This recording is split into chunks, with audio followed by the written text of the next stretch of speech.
Welcome back, AP Gov students. Today is a marathon of every unit, every chapter, and every single key term for the entirety of AP Gov that you need to know for your test. I did one of these for APUSH last year and people seem to really like it. Now obviously this video is going to be super long, it's like 3 or 4 hours, I'm not sure. So I don't think anybody can realistically watch the entire thing, but I do recommend that you have it on in the background while you're studying, when you go to sleep, when you're driving to the test in the morning, whatever it is, because every few moments or so you're going to hear a key term or just hear a nugget of information that you're going to want to remember, and it's just going to help jog your memory throughout the studying process. So yeah, enjoy your studying time, and I hope this helps. Welcome AP Gov students. Today is chapter 1 of Keeping the Republic, titled Politics, Who Gets What and How. If you don't have Keeping the Republic, it's fine because the content is still going to be the same. I'm going to be going over all the key terms and notes for this chapter to help me get a 5, so I encourage you to take notes along as well. Politics is to cooperate, bargain, and compromise. It defines who gets what, when, and how, meaning it decides how power and resources are distributed among society. The what, when, and how terminology is a big theme throughout this book. What is most commonly just money. A lot of the times it refers to power, but money is definitely the most abundant thing that is distributed by government. When isn't as important because government is always moving, it's always, doing programs and stuff like that. How is the most important for sure. It defines how resources are distributed to people, what systems do that distributing, and how much of it is given out, and things like that. It's all about how resources are distributed by government and how efficient that's done. So I'd say what and how are the two most important things. Power is the ability to influence people. Politicians gain and consolidate power, especially by controlling the media. The effectiveness of politicians and how efficient they're able to get things done and how many things they're able to get done is most reliant on how much power they hold and how much they can influence other people in government and people who vote for them. Government is a system or organization for exercising authority over people. The system that controls how politics are done is critical to how society functions.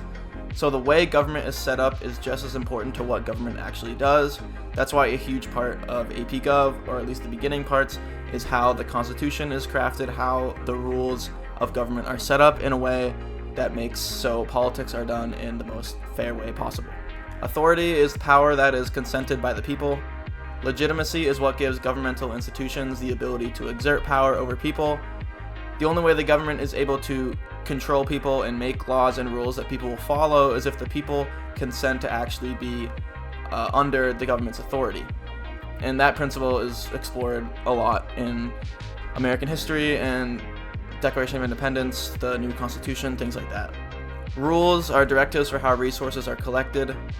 They provide a framework for how things get done without excess conflict or violence. Rules in government and rule following by politicians is important, that things that get passed through government are done fairly and the outcomes in government are just. Norms are implied and understood rules. Unimposed rules are more obvious when they are broken, so norms are often more sensitive. Sometimes rules are meant to be broken, but not norms. Norms, as it applies to government, is just how the behaviors of politicians and what they're supposed to be, how politicians are supposed to go about their lives and their business within government. This can also apply to like a society thing, but that's more like sociology, not really AP Gov.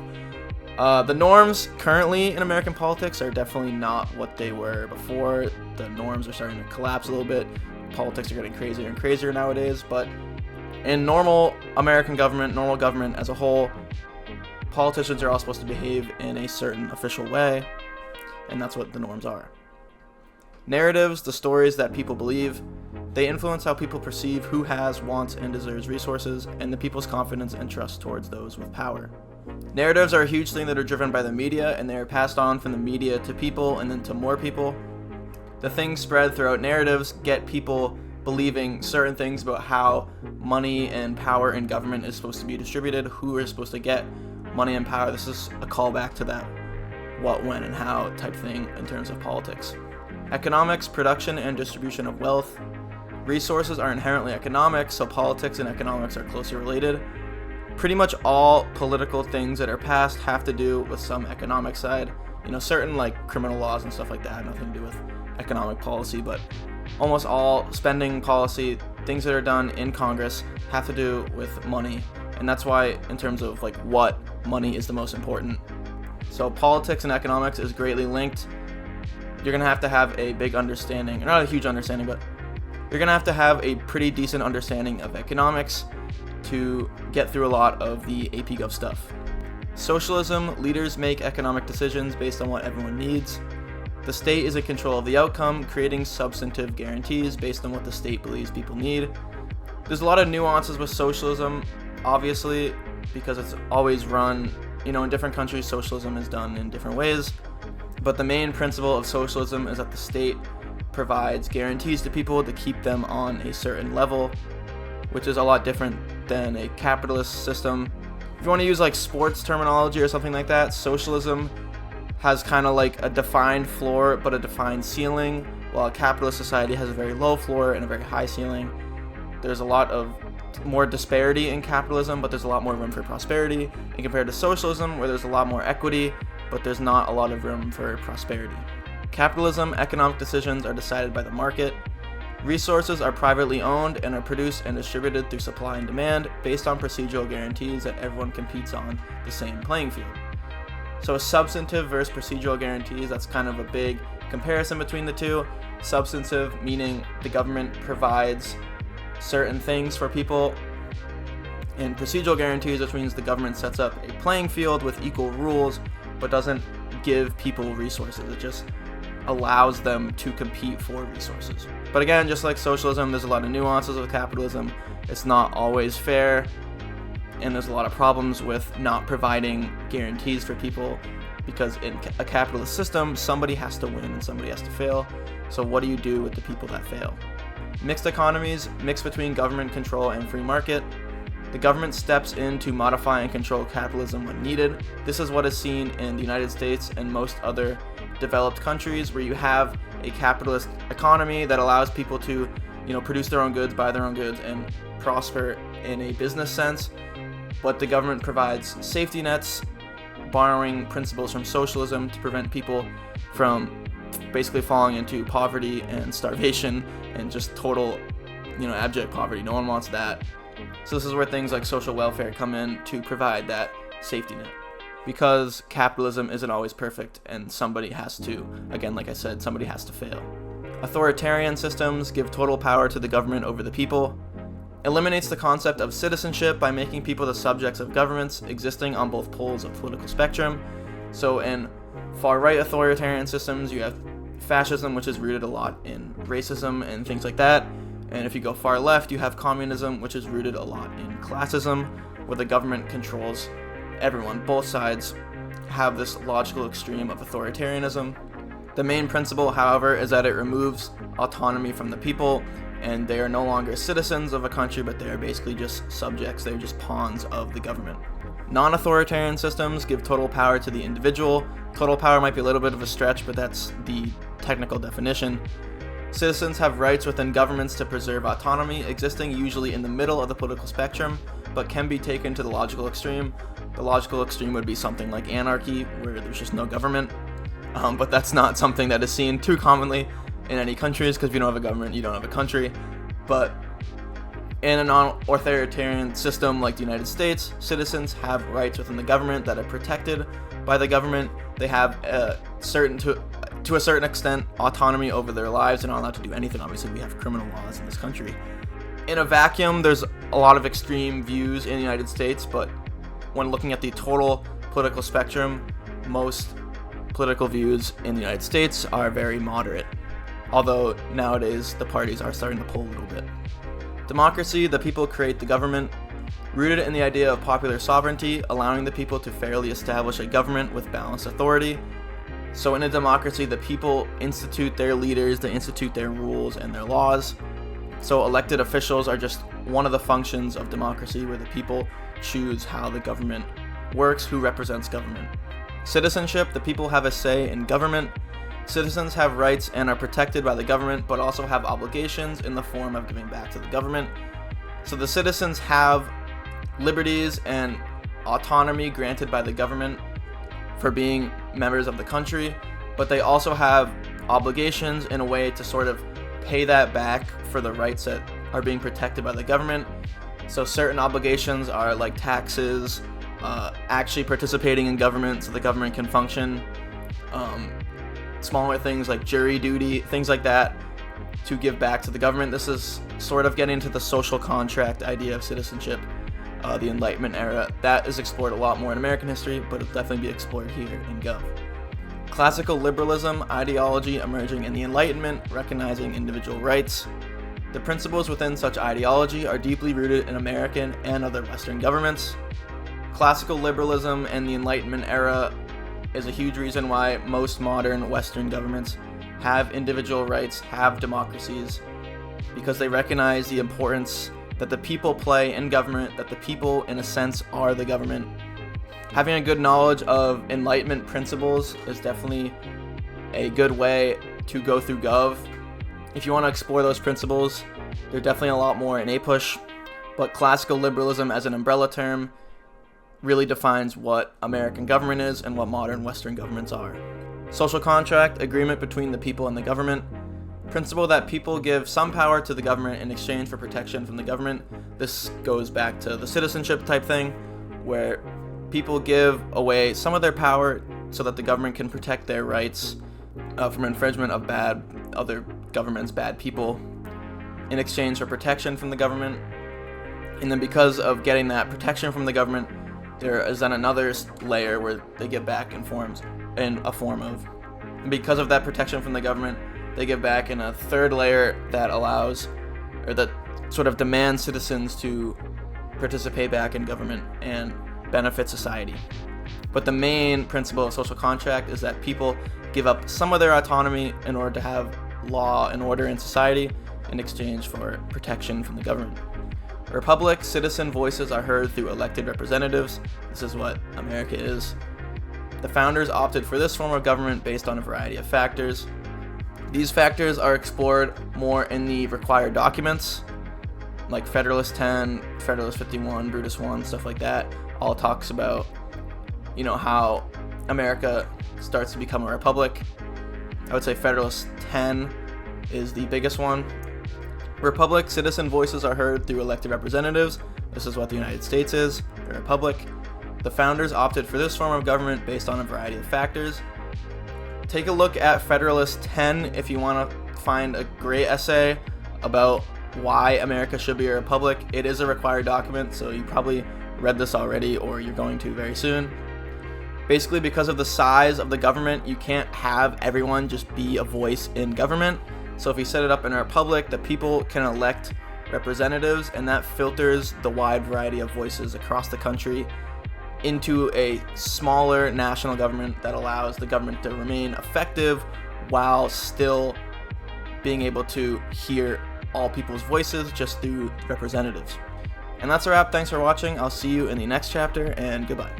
Yo, if you're super cool and awesome, you should follow my Twitter or X if you're that kind of person. It's at Clark4724. I post a lot of random stuff on there, but I also post channel updates and when my next videos are coming out. So if you're gonna keep watching my channel, then I recommend you follow, and thanks.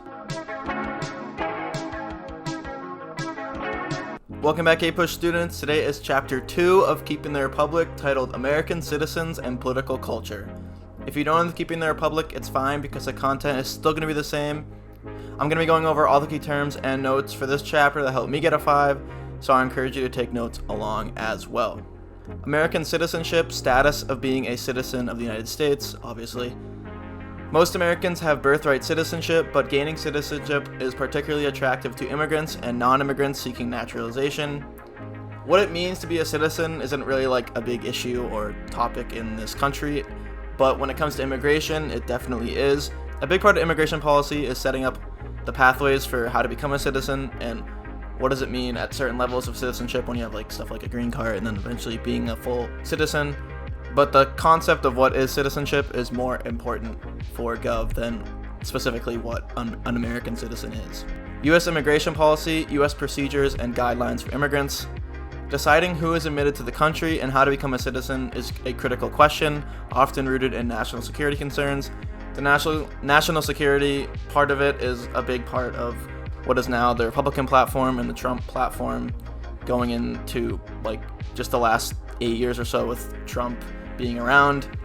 But the immigration debate dates back a lot longer than just before Trump.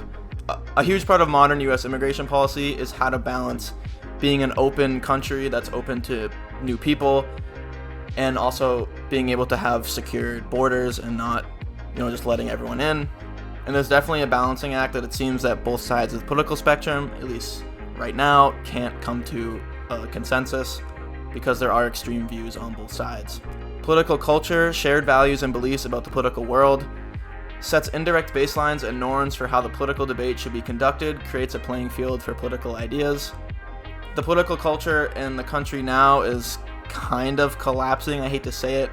There's a lot of bad political rhetoric and a very high political temperature right now, and in the past maybe 5, 6, 7, 8 years. But we still have a firmer political culture than a lot of other places in the world. We don't have a lot of extreme views in the country compared to other places, and we do have a common ideal in what America is and what it should be, and that's a big part of who we are as Americans. Values, normative statements that establish common goals. In America, these values are based on principles of fair processes and treatment, individualism, and self-driven prosperity. So these values come to fruition in our election processes, our economy being a capitalist economy, our society, how we try and uplift each other, but we don't just give people opportunities for free. So these values show their face in a lot of parts of American society and government. Democracy, the procedure to do politics fairly. Giving citizens equal access to conduct politics and influence government creates fair policy outcomes. Setting up a democracy that allows people to control government in a way, allows people to institute their beliefs in government, creates a fair government that represents everyone more equally. Freedom, ability to be free from control. People are free from the state and are allowed to do what they want without undue restriction, both economically and socially. Sometimes the government has to step in to prevent extremes. This is where a little bit of the social contract stuff comes from chapter 1, where citizens have freedom and ability to do things, but they give up a little bit of that in order for the government to protect them and preserve law and order. But in general, people in America have way more freedom than anyone else in the world, and that's a good thing. Equality, the people are on a fair playing field. Procedural guarantees are given through fair treatment, but this does not guarantee fair results.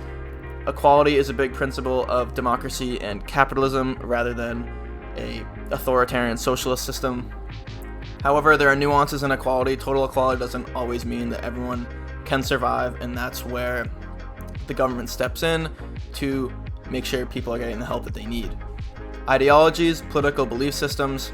These belief systems divide people, but common culture prevents either side from becoming radical, and that's where the importance of common political culture and shared values come in, because there are a wide spectrum of political ideologies, far left, far right, center left, center right, and then centrist people.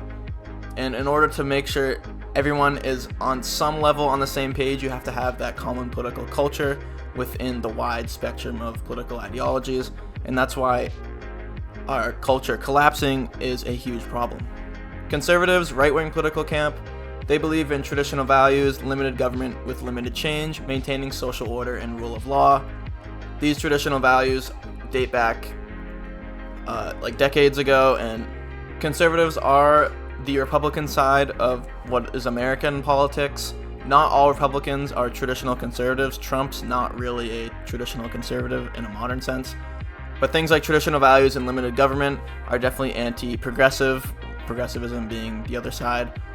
Liberals, left-wing political camp, they believe in progressivism and social change, expansion of government, broad solutions to social issues, and expansion of individualism.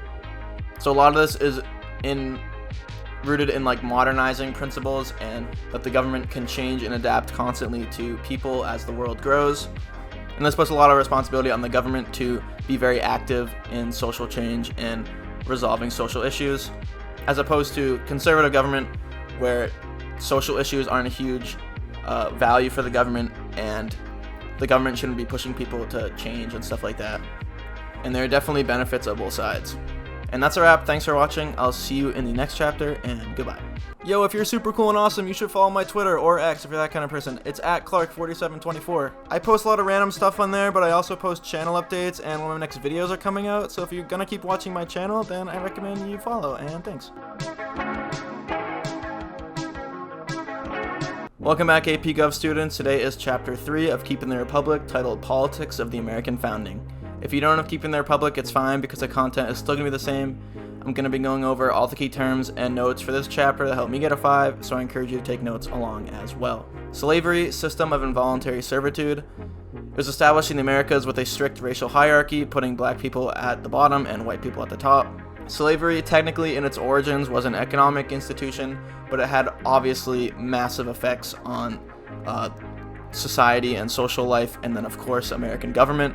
When you hear the term systemic racism and structural racism, this dates back to how slavery affected the American government. So the American government responded to slavery as an institution by setting up a system that constantly, in all facets of government, put white people at the top and put black people at the bottom. And this evolved greater and greater in the American government until the civil rights movement started to reverse all that. So slavery in an APUSH sense is a lot more talked about because slavery was a massive era in American history, and a massive horrible era in American history. But in terms of AP Gov, you want to think about slavery as the origins of racism in American government. Popular sovereignty, the power of the people to govern. The lack of popular sovereignty among the people in the colonies greatly influenced the eventual revolution and split from Great Britain. So because people didn't have representation in Great Britain, the no taxation without representation thing, that inspired a lot of the American independence movement. And popular sovereignty is a big principle in American government because people have the right to participate in government and vote for who they want and talk to their elected representatives and things like that. Common Sense, independence pamphlet written by Thomas Paine, the best-selling book by, I'm pretty sure by population percentage in American history, and it still is. It became one of the most influential pieces of writing of all time and helped to unite colonists under the idea of independence from Great Britain. Common Sense reflected a lot of Enlightenment ideals, which really resonated with American, colonists, I guess you could say. The Declaration of Independence, official document presented by the colonies for independence. It invoked many Enlightenment ideas to justify the colonies becoming independent from Great Britain and listed how the British government had violated the colonies. The Declaration of Independence is a required document in Gov, I'm pretty sure, but it doesn't really matter a whole lot. But just know that the list of grievances are very important, and the ideals in the first part of the Declaration of Independence is really important to how American government was set up by the Constitution. Constitution, document establishing rules that make up how government should run. The U.S. had multiple constitutions. Of course, you had the Articles of Confederation at first, and then the U.S. Constitution. And constitutional debates are at the heart of government, especially in terms of the Supreme Court.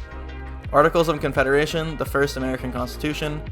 They contain many flaws, specifically surrounding the lack of central power and the inability for state governments to unite and exert control.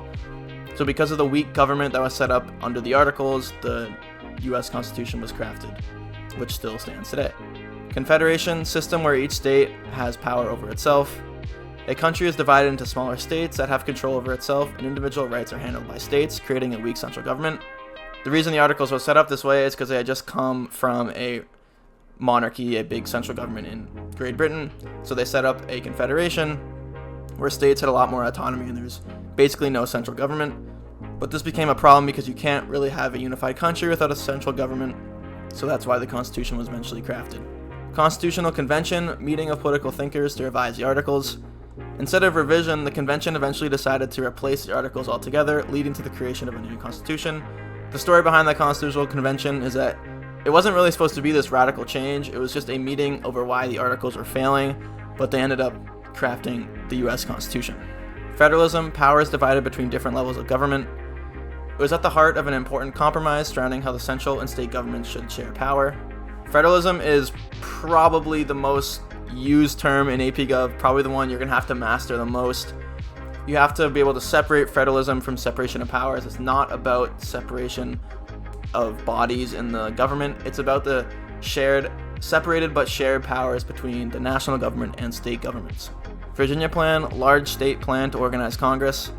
Favored large states by apportioning representatives based on population size. The larger states obviously like this plan because they would have more delegates in Congress. They'd have more greater representation in Congress because their populations are bigger. New Jersey Plan, small state plan to organize Congress.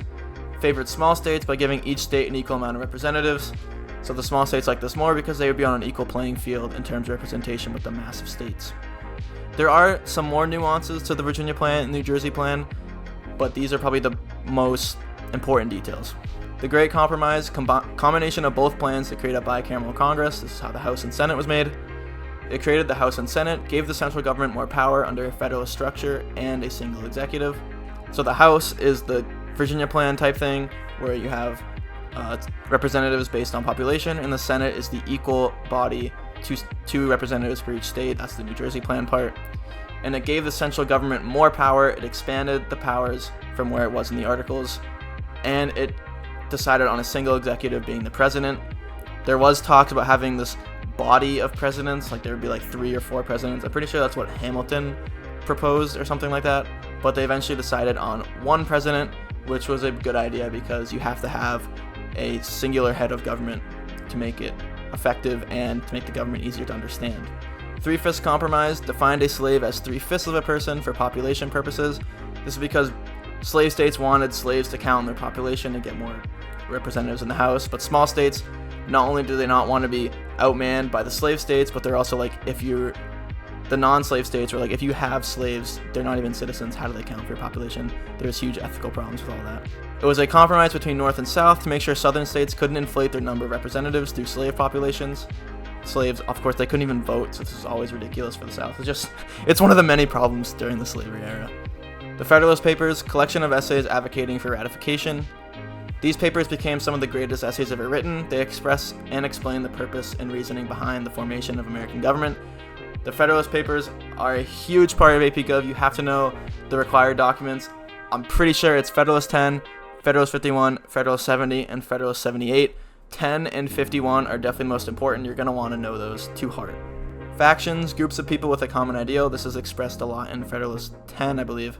The dangers of radical factions were a key topic of debate within the Federalist Papers. A lot of it was, how do you have a functioning democracy? If you want to have people participate in government, how do you eliminate people who are radical and groups who want to band together to put people in government that will affect only their ideals? And the way to balance out factions was having more people represented in government would allow factions to counter each other out so that they'd have to compromise to get things done. That's a huge part of what Federalist 10 is. Bill of Rights, list of rights protecting people from the government. It was added to the Constitution out of fear that the central government could abuse citizens. So the anti-Federalist people, when they kind of decided, okay, fine, we'll implement the Constitution, we'll vote for it, they wanted to have a list of rights to make sure the government couldn't oppress the people, and that's what the Bill of Rights is. And that's a wrap. Thanks for watching. I'll see you in the next chapter, and goodbye. Yo, if you're super cool and awesome, you should follow my Twitter or X if you're that kind of person. It's @Clark4724. I post a lot of random stuff on there, but I also post channel updates, and when my next videos are coming out. So if you're gonna keep watching my channel, then I recommend you follow, and thanks. Welcome back, AP Gov students. Today is Chapter 4 of Keeping the Republic, titled Federalism and the U.S. Constitution. If you don't have Keeping the Republic, it's fine because the content is still going to be the same. I'm going to be going over all the key terms and notes for this chapter to help me get a 5, so I encourage you to take notes along as well. Legislative branch, lawmaking body of government. It creates national laws through a bicameral voting system that balances out the influence of the entire will of the people and the will of each state. The legislative branch is Congress. It's the House and the Senate. It's the place that laws are proposed and where laws are passed. Executive branch, law enforcement body of government. It executes the national laws as ordered by the president, as well as its large bureaucratic network. The bureaucracy is a huge part of the executive branch that isn't really known as much because the president is such a figurehead. But the bureaucracy is really important. There's a whole chapter on the bureaucracy that I'm going to go into a lot later. But a huge part of the executive branch is just responding to the legislative branch laws that are passed, and the president and the bureaucracy decide how they're implemented and how the laws are supposed to be achieved, and the goals that are outlined in the laws, how do you approach and eventually get to those goals. Judicial branch, law interpreting body of government. It rules on how and if laws are broken and on the constitutionality of written laws. A huge part of AP Gov is the last part, the Supreme Court cases, how it rules certain things constitutional and unconstitutional. There's a ton of required cases that are going to have to be, mastered basically by you guys. And case law is just a massive part of AP Gov. Judicial review, the power of the court to determine the constitutionality of laws. The power greatly expands the importance of the Supreme Court and allows it to check other branches of government. Judicial review is the main power of the Supreme Court, and it wasn't even one of the original powers of the court. It was created through decisions in cases. But this allows the Supreme Court to strike down laws that are unconstitutional through a case-by-case basis. And this is one of the most influential powers in all of government. Separation of powers, independent branches of government. It prevents the government from becoming too powerful by making the different functions of government entirely separate from one another. So the legislative branch, the executive branch, and the judicial branch all have different powers, and they don't have a lot of connections to each other. So this allows each branch of government to check each other and make sure one of them isn't becoming too powerful. It's almost like they're competing for influence in government, and this prevents one part of government, or the government as a whole, from becoming all powerful. It's sort of like how factions on the people level they're all in a space where they have to compete with each other. This is how the government is. Checks and balances, ability of the branches of government to watch over each other. It prevents one branch of government from becoming too powerful and allows the government to essentially control itself. Judicial review is a main checking power because they can strike down actions by the legislative and executive branch as unconstitutional. The executive branch has a lot of control over how laws are implemented, so the legislative branch isn't all powerful in lawmaking. But the legislative branch has to make laws. The executive branch can't just make their own laws and enforce their own laws. It's all a check and game between the branches of government, and this prevents any total control. Necessary and proper clause. Congress can do anything if it provides justification. It greatly expands the power of the legislative branch beyond what is specifically written in the Constitution. This was established by a Supreme Court case. Basically, it gives Congress a lot more discretion in what it can make in terms of laws. They don't have to listen strictly to the Constitution. However, the Supreme Court can strike down laws if Congress takes this clause a little bit too far. Supremacy clause. National government trumps state governments. It declares that laws made by the national government overrule those made by lower governments. This expands the power of the national government over the state governments in the federalist structure. The state governments can make a lot of their own laws, but if they come in conflict with national laws, then the national laws take precedent over them. Concurrent powers, powers shared by levels of government. It gives both the state and federal levels authority over specific areas, allowing for cooperation. So in federalism, this is kind of cooperative federalism where both the national and state governments work together on certain issues. McCulloch v. Maryland, case deciding on whether a state can tax a federal bank. It upheld the constitutionality of Congress establishing a national bank and expanded/fortified the necessary and proper clause. So even though the government didn't have explicit power to make a national bank was needed and deemed as necessary to support the economy, so they were allowed to do it. And Maryland as a state couldn't fight back against that because Congress had the authority to make the bank. Gibbons v. Ogden, case deciding on a state's influence on interstate commerce. It ruled to expand the powers of the national government in regards to the Commerce Clause, giving the federal level more power over regulating interstate commerce. This is, I believe, not a required case, but McCulloch v. Maryland is. This basically just said that the national government has power to regulate commerce between states, and states don't have that power because you're going across state borders for economic actions, so it's sort of seen as like a federal thing. So Congress has the ability to regulate interstate commerce.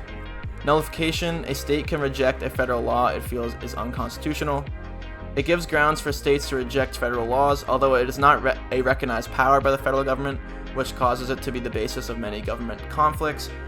The nullification crisis really comes to a head around the Civil War because the states, especially the slave states, started rejecting national government actions.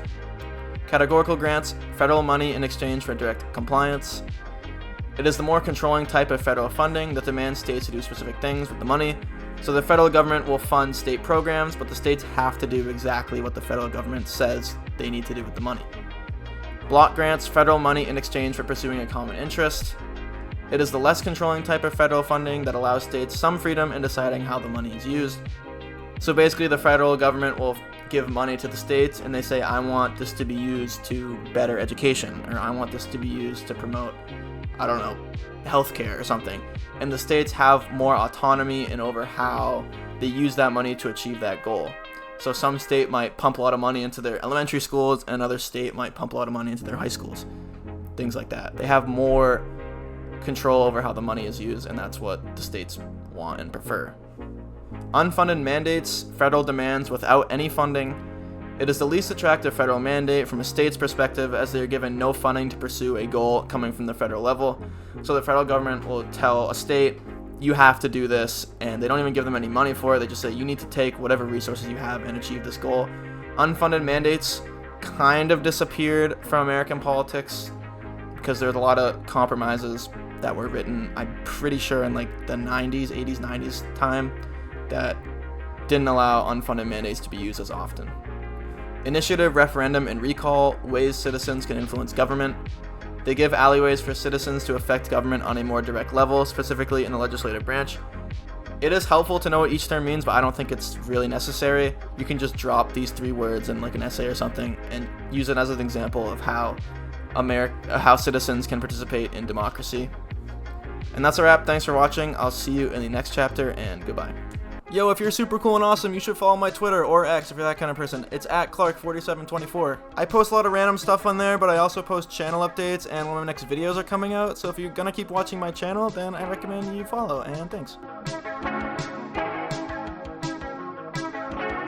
Welcome back, AP Gov students. Today is Chapter 5 of Keeping the Republic, titled Fundamental American Liberties. If you don't have Keeping the Republic, it's fine because the content is still going to be the same. I'm going to be going over all the key terms and notes for this chapter to help me get a 5, so I encourage you to take notes along as well. Rights, legal entitlements, and privileges held by citizens within governments. They are a resource and a power for citizens to protect them from government. I think viewing rights as a resource for citizens is a big part of what rights actually mean. People use their rights to do certain things. One of them, like participate in government, participate in the economy, be free, just being able to do things. Rights are a big power for citizens, and not only do they protect them from the government infringing on them, but it allows citizens to be able to live their lives in a more free way. Writs of habeas corpus, prisoner rights to be brought before a judge. It is important in ensuring the fair treatment of people in the criminal system. So prisoners aren't just thrown in jail for nothing. They have to be brought in front of a judge and have an actual trial to determine their guilt or innocence. There was a huge problem around the Civil War where Abraham Lincoln partially suspended these rights, or these writs, I should say, around the Civil War so they could arrest like war criminals more easily without having to have them all stand trial. And that was viewed as that was kind of a black mark on Abraham Lincoln during his rule. Bills of attainder, laws that single out a specific person or group. They are forbidden in order to ensure that all laws target people equally. So you're not allowed to write laws that are specifically made to target like a specific race or a specific gender or a specific group of people. Laws have to apply to everyone equally. Like some people can't murder and are allowed to do it while other people can't. Like that's not how it works. Ex post facto laws, laws that make a crime illegal after it is committed. They are not allowed in order to protect people from unfair prosecution with the legal system. So somebody can't just do something and the government, they won't like it and just make it a crime and then prosecute them. That's not how it works. 14th Amendment, states cannot abridge the rights outlined in the Bill of Rights. It ensured that all levels of government must protect the rights of citizens. It became the basis for Supreme Court incorporation. So the rights outlined in the Bill of Rights, they were technically, when they were written, federal guarantees. The state governments weren't required to always uphold the Bill of Rights, but the 14th Amendment after the Civil War said that all people in all levels of government have to be treated under the principles of the Bill of Rights. However, this wasn't instituted automatically. People had to challenge infringements on their rights through Supreme Court cases, and that's called incorporation. That's a huge part of AP Gov. Incorporation, the process of nationalizing the Bill of Rights through court decisions. Although it is a slow case-by-case process, it ensures that no level or body of government can intrude upon the rights granted by the Bill of Rights. How this works is if someone believes their rights under the Bill of Rights are being violated by a state action, they can take that to the Supreme Court. The Supreme Court will rule, either way, and they'll rule, for example, that the state government was violating somebody's rights under the Fifth Amendment, then the Fifth Amendment is incorporated. Establishment Clause prevents the government from endorsing a specific religion. It provides a clear separation of church and state, preventing the government from conducting religious persecution. So the government is not allowed to establish a certain religion. They can't establish like Christian Catholicism as the religion and all the religions are banned. They can't do that. So the government cannot support a specific religion. Free Exercise Clause allows free religious activity. It allows all people to believe in their religion. However, the actions they take on behalf of their religion can be restricted as ruled on by the courts. So people in America can believe what they want. They can subscribe to any religion that they want. However, their actions based on that can be regulated to an extent by the government, and that extent is kind of outlined by court decisions. So, for example, if you murder somebody based on your religion, you're not just allowed to claim free exercise. There are a lot of nuances in how the court looks at free exercise actions in court cases. Compelling state interest, concept of the government having justification to restrict religious actions. It is the baseline test for establishing whether the government can restrict certain religious actions if such actions provide significant harm to a person or society. So the state has to have a real interest in restricting someone's religious activity, and that has to be ruled on by the courts. There are a couple required cases surrounding free exercise and compelling state interest test. Clear and present danger test discerns if speech creates immediate consequences. Although now outdated, it was a long-held standard for justifying when free speech can be restricted. Similar to the compelling state interest test for free exercise, the clear and present danger test applies to free speech. The court rules on to what extent free speech is allowed, and the clear and present danger test, which is now changed through further court decisions, but what it said was if speech is creating a clear danger to people or society, then it can be restricted and regulated. Imminent lawless action test discerns if speech creates immediate illegal actions. This is the more applicable free speech test now. It is a heightened standard of justification, which only allows speech to be restricted if it causes immediate illegal activity. So this changes the definition a little bit, where more speech is allowed only up to the point where if you say something that inspires immediate illegal activity, meaning you have to inspire someone to commit a crime on the spot with that speech, that can be restricted. Prior restraint, limiting speech before it is published. The courts have a heavy bias against prior restraint, almost always opting to not allow the government to restrict certain speech by law before it can be published. This goes into the free press part of the First Amendment. The government can't define things that cannot be reported by the press before it is published. The government cannot make a list of things that the press cannot report. And the courts almost always side with the press in terms of the government coming out and saying, hey, all this stuff, it can't be reported on. The courts say, no, that cannot happen. You have to let speech be put out into the media before it can be ruled on if it's illegal or not. The Second Amendment, the right to bear arms, it has evolved from once being a provision for having a standing army, it is now a basis for people owning guns. The Second Amendment is a huge part of modern American politics. It always has been. The gun control debate, everything like that. I think the Second Amendment is one of the lesser important amendments in AP Gov. I think the First Amendment is obviously the most important. But an important and I think interesting part of the Second Amendment is how it evolved. It was once looked at as a provision for militias coming out of the Revolutionary War, where militias played such an important role. The government wanted to ensure that the people can arm themselves in case of government tyranny, but it has evolved through cultural understandings and further court cases that is now just a basis for people having guns. And I think how the Second Amendment has evolved and how it is viewed now compared to what it once was and what its original purpose was is a really interesting debate. Due process of law demands all laws be reasonable and fair and carried out / ruled on fairly. It is the surrounding principle of Amendments 4 through 8, ensuring that the legal system treats people fairly. Amendments 4 through 8 are really hard to memorize because they all surround due process, and it's hard to figure out which things belong in which amendment. But just know that there are a ton of amendments in the Bill of Rights that all surround making sure people are treated fairly and that there's justice in the American legal system.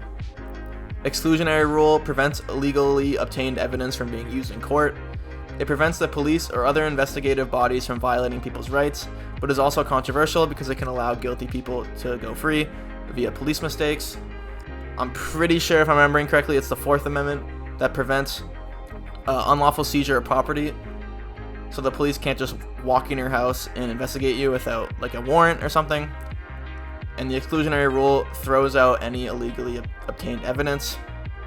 However, there are a few problems with this because the police can like raid someone's house and gain all these evidence to put away like a harmful criminal, but if they made a few mistakes in the legal process, or just one mistake really, all that evidence can be thrown out. Miranda rights: criminals must be informed of their rights. I think everyone kind of knows what these are if they've watched like a cop show or something. It allows all people being processed under the legal system to know their rights, and it is also an American cultural symbol for due process. Like I said, if you've ever watched a cop show or like a SWAT show or like Chicago PD, whatever like that, that's my favorite one. You should know Miranda rights. You know, you have the right to remain silent. All evidence can be used against you, whatever. Things like that. That quote that everyone kind of knows is a cultural symbol for due process and the fair American legal system. And that's a huge part of the legitimacy of the legal system, is that you can have all these words written in official documents like the Constitution and specific laws and things like that, but the people knowing that the system is fair, or that at least it is set up to be fair, is a huge part. And that's why the Miranda rights are so important, because it's cultural just as much as it is technical. Right to privacy, indirect right granted via interpretations of the Bill of Rights, is a controversial and deeply divisive right, as it is not granted specifically, but rather is an implied right interpreted by the courts. So some amendments, like say the Fourth Amendment, which is the right to be against unlawful seizure of property, the Fifth Amendment, the right to not incriminate yourself, the Third Amendment, like not having soldiers walk in your house and live in your house. These amendments all imply what is known as like the zone of privacy, and that's how the right to privacy was implemented by the courts through Griswold v. Connecticut, which is not a required case, but you should probably know it. And then that evolves into Roe v. Wade and abortion. And the right to privacy has gone back and forth since Griswold. And then you have the new case, Dobbs v. Jackson. You can go into all this. I'm not gonna go to the whole thing about the evolution of like abortion and privacy cases. But just know that the right to privacy is a huge sparker, I guess you could say, for a debate, really healthy debate about government. Griswold v. Connecticut, here it is, established the right to privacy. It interpreted that certain amendments contain the principle of privacy and therefore grants a zone of privacy to the people. So the ruling on the various amendments that have a principle of privacy creates that right to privacy. Roe v. Wade extended the right to privacy to abortion. It became one of the most controversial court decisions, nationalizing the right to abortion while also providing precedent to use the right to privacy for further situations. Roe v. Wade was a required case in the AP Gov curriculum for a while, I believe, but now since it was overturned, it's not anymore, but you should still definitely know it. Dobbs v. Jackson, I think it's Women's Health Organization, or World Health, I don't know, but I just refer to it as Dobbs v. Jackson. It's a case that overturned Roe v. Wade. It overturned 50 years of precedent in Roe v. Wade, reinvigorating debate over the right to privacy and the right to abortion. It returned abortion matters to the states. So Roe v. Wade established federally that abortion is a protected right. Now it's returned to the states. So technically states can now legally do like a full abortion ban, although it's not really too popular in our modern culture. And that's a wrap. Thanks for watching. I'll see you in the next chapter, and goodbye. Yo, if you're super cool and awesome, you should follow my Twitter, or X if you're that kind of person. It's at Clark4724. I post a lot of random stuff on there, but I also post channel updates, and when my next videos are coming out, so if you're gonna keep watching my channel, then I recommend you follow, and thanks. Welcome back, AP Gov students. Today is Chapter 6 of Keeping the Republic, titled The Struggle for Equal Rights. If you don't know of Keeping the Republic, it's fine because the content is still going to be the same. I'm going to be going over all the key terms and notes for this chapter that helped me get a 5, so I encourage you to take notes along as well. Suspect classes, groups of people that receive heightened levels of court scrutiny. These distinctions allow the court to view laws with more strictness when dealing with historically discriminated groups. The most obvious example of a suspect class would be minority races, specifically African Americans. I'm not sure about LGBTQ people or women if they're fully suspect classes on that same level. I kind of forget. However, the point of having these suspect classes is that so the court can view laws that tend to treat people differently with more strictness when it comes to these specific groups. Because, for example, if you have something like age, the differences in age, most of the time laws dealing with differences in age actually have a valid reasoning for treating people differently based on age.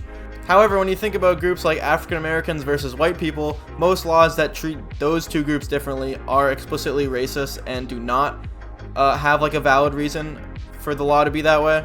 And that's why suspect classes are created, so the court can examine laws dealing with suspect classes more closely, and that allows them to make sure that there's less discriminatory laws passed. Strict scrutiny, the highest standard of court review. This applies to the most vulnerable classifications of people in order to protect them from discriminatory laws, so the strict scrutiny is applied to court cases dealing with suspect classes. Intermediate standard review, less strict standard. It applies to less dangerous suspect classifications, specifically allowing the court to navigate how differences in a law serve the state interest or not. I'm pretty sure this is where women and LGBTQ people fall in, this intermediate area. I think LGBTQ will be heightened to suspect classes, I'm not totally sure again. However, if you think of a law that might treat women and men differently, it does make sense sometimes that laws treat them differently, and that doesn't necessarily have bad implications to it. It just means that sometimes women need certain things when it comes to the law, or men need certain things when it comes to the law. The most notable places I think where the court allows wiggle room for differences in treatment is things like divorce cases or sexual assault cases, things like that where oftentimes women have less power in the situation. Minimum rationality test, least strict standard of review. It only asks the court to consider a rational basis for a law to treat people differently. For example, back to what I said earlier, when you have something like age, it makes sense in certain laws to treat differences in ages or different people of different ages differently. Think of like the most obvious thing, like the age of consent. It makes sense why the age of consent has to be a certain age, and not everyone has the same like power under the law to give consent. Plessy v. Ferguson upheld segregation in the context of separate but equal. It served as years of precedent to unjustly allow segregation until it was eventually overturned. Plessy v. Ferguson is also what allowed the years of segregation and the Jim Crow laws to stay in place. Brown v. Board of Education outlawed segregation in public schools. It was a major win in the fight against segregation, and the Plessy ruling started the movement of segregation to be outlawed in all spheres of society. Obviously, Brown v. Board was extremely important in ending the segregation in public schools. However, it was even more important in just getting the ball rolling in restricting segregation. Brown v. Board was used as precedent to quickly annihilate all forms of segregation in all areas of life. De jure discrimination, discrimination by law. The state sometimes treats people differently under the law. It can be powerful but also easy to change and overturn. Because this form of different treatment by the state is written in the law, it's pretty easy if there is a problem with it for the court to step in or for the legislators to come in and overturn the law or change the law.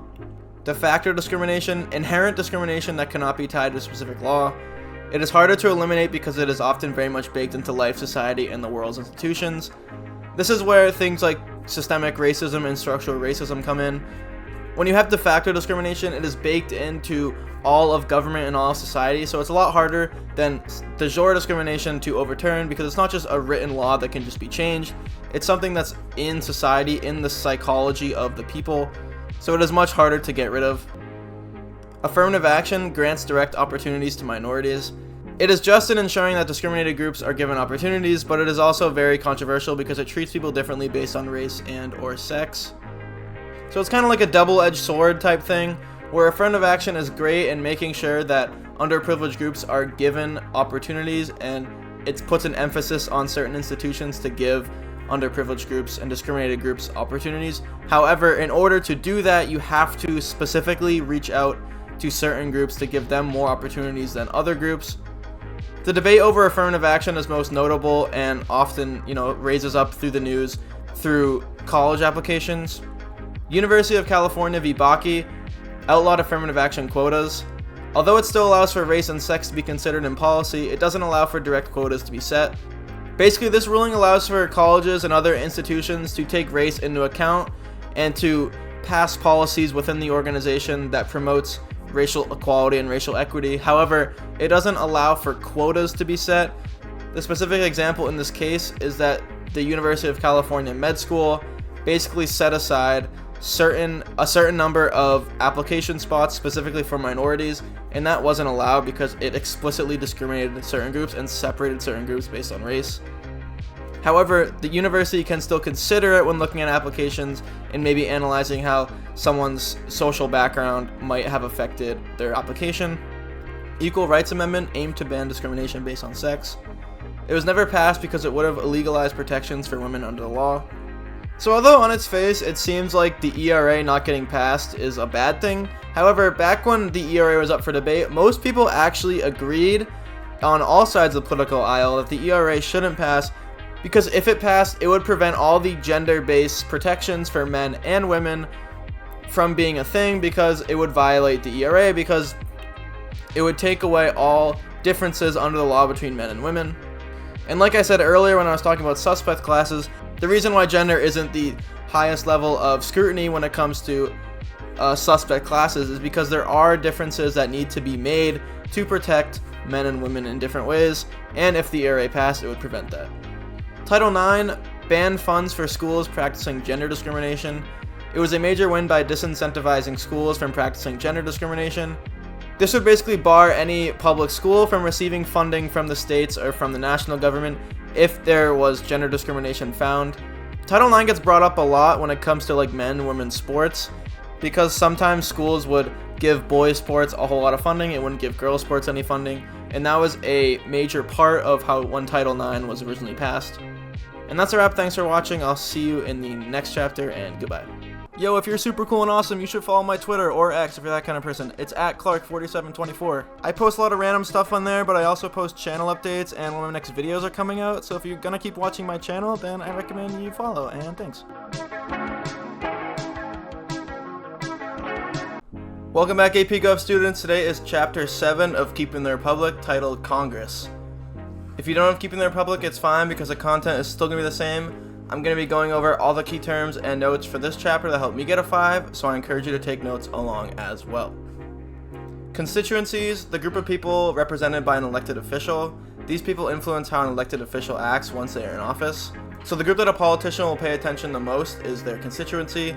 So Congress people are very responsive to people in their area. People in their area can send them letters and things like that, and they're usually very responsive to them because they want to keep popularity within their constituency. Policy representation, advancing the will of the voter through policy. Doing this ensures that a politician's constituency remains happy by fulfilling what the voters have asked. So the politician elected into Congress has sort of a responsibility to reflect the will of their constituency through the bills that they sign off on or the bills that they try and implement through legislation. Allocator representation, getting funding for constituent localities. This ensures that the surrounding geographic region of a politician's constituency receives funding for major projects done by the local and state governments. A lot of local politics and state politics is about getting people that represent them in higher levels of government to get funding for their states, funding for their districts, things like that, and that's what allocated representation kind of is. Symbolic representation, identifying with American values. It specifically pertains to the apolitical sphere, trying to connect with people on a more personal and valuable level. So politicians, members of the media, and people just in general positions of power try and connect with people beyond just their pure political ideology and their political beliefs. They try and identify with their core American values, and that and oftentimes can be more powerful and influential than just identifying in certain policy areas. Hyperpartisanship, deep differences among people of different political parties. This greatly affects the effectiveness of government, specifically the legislative branch, by preventing compromise from happening. So that's specifically what we can observe now in America, that the two sides of the political aisle are becoming very hyperly divided, and this prevents any sort of compromise because they view the other side not as like a political bargaining person, but just as an enemy, and that is not healthy for trying to pass legislation when two sides cannot come together. Bicameral legislature, 2 houses of Congress, just the House and the Senate. The different houses of government represent the will of the people in different ways, as well as represent different structural values.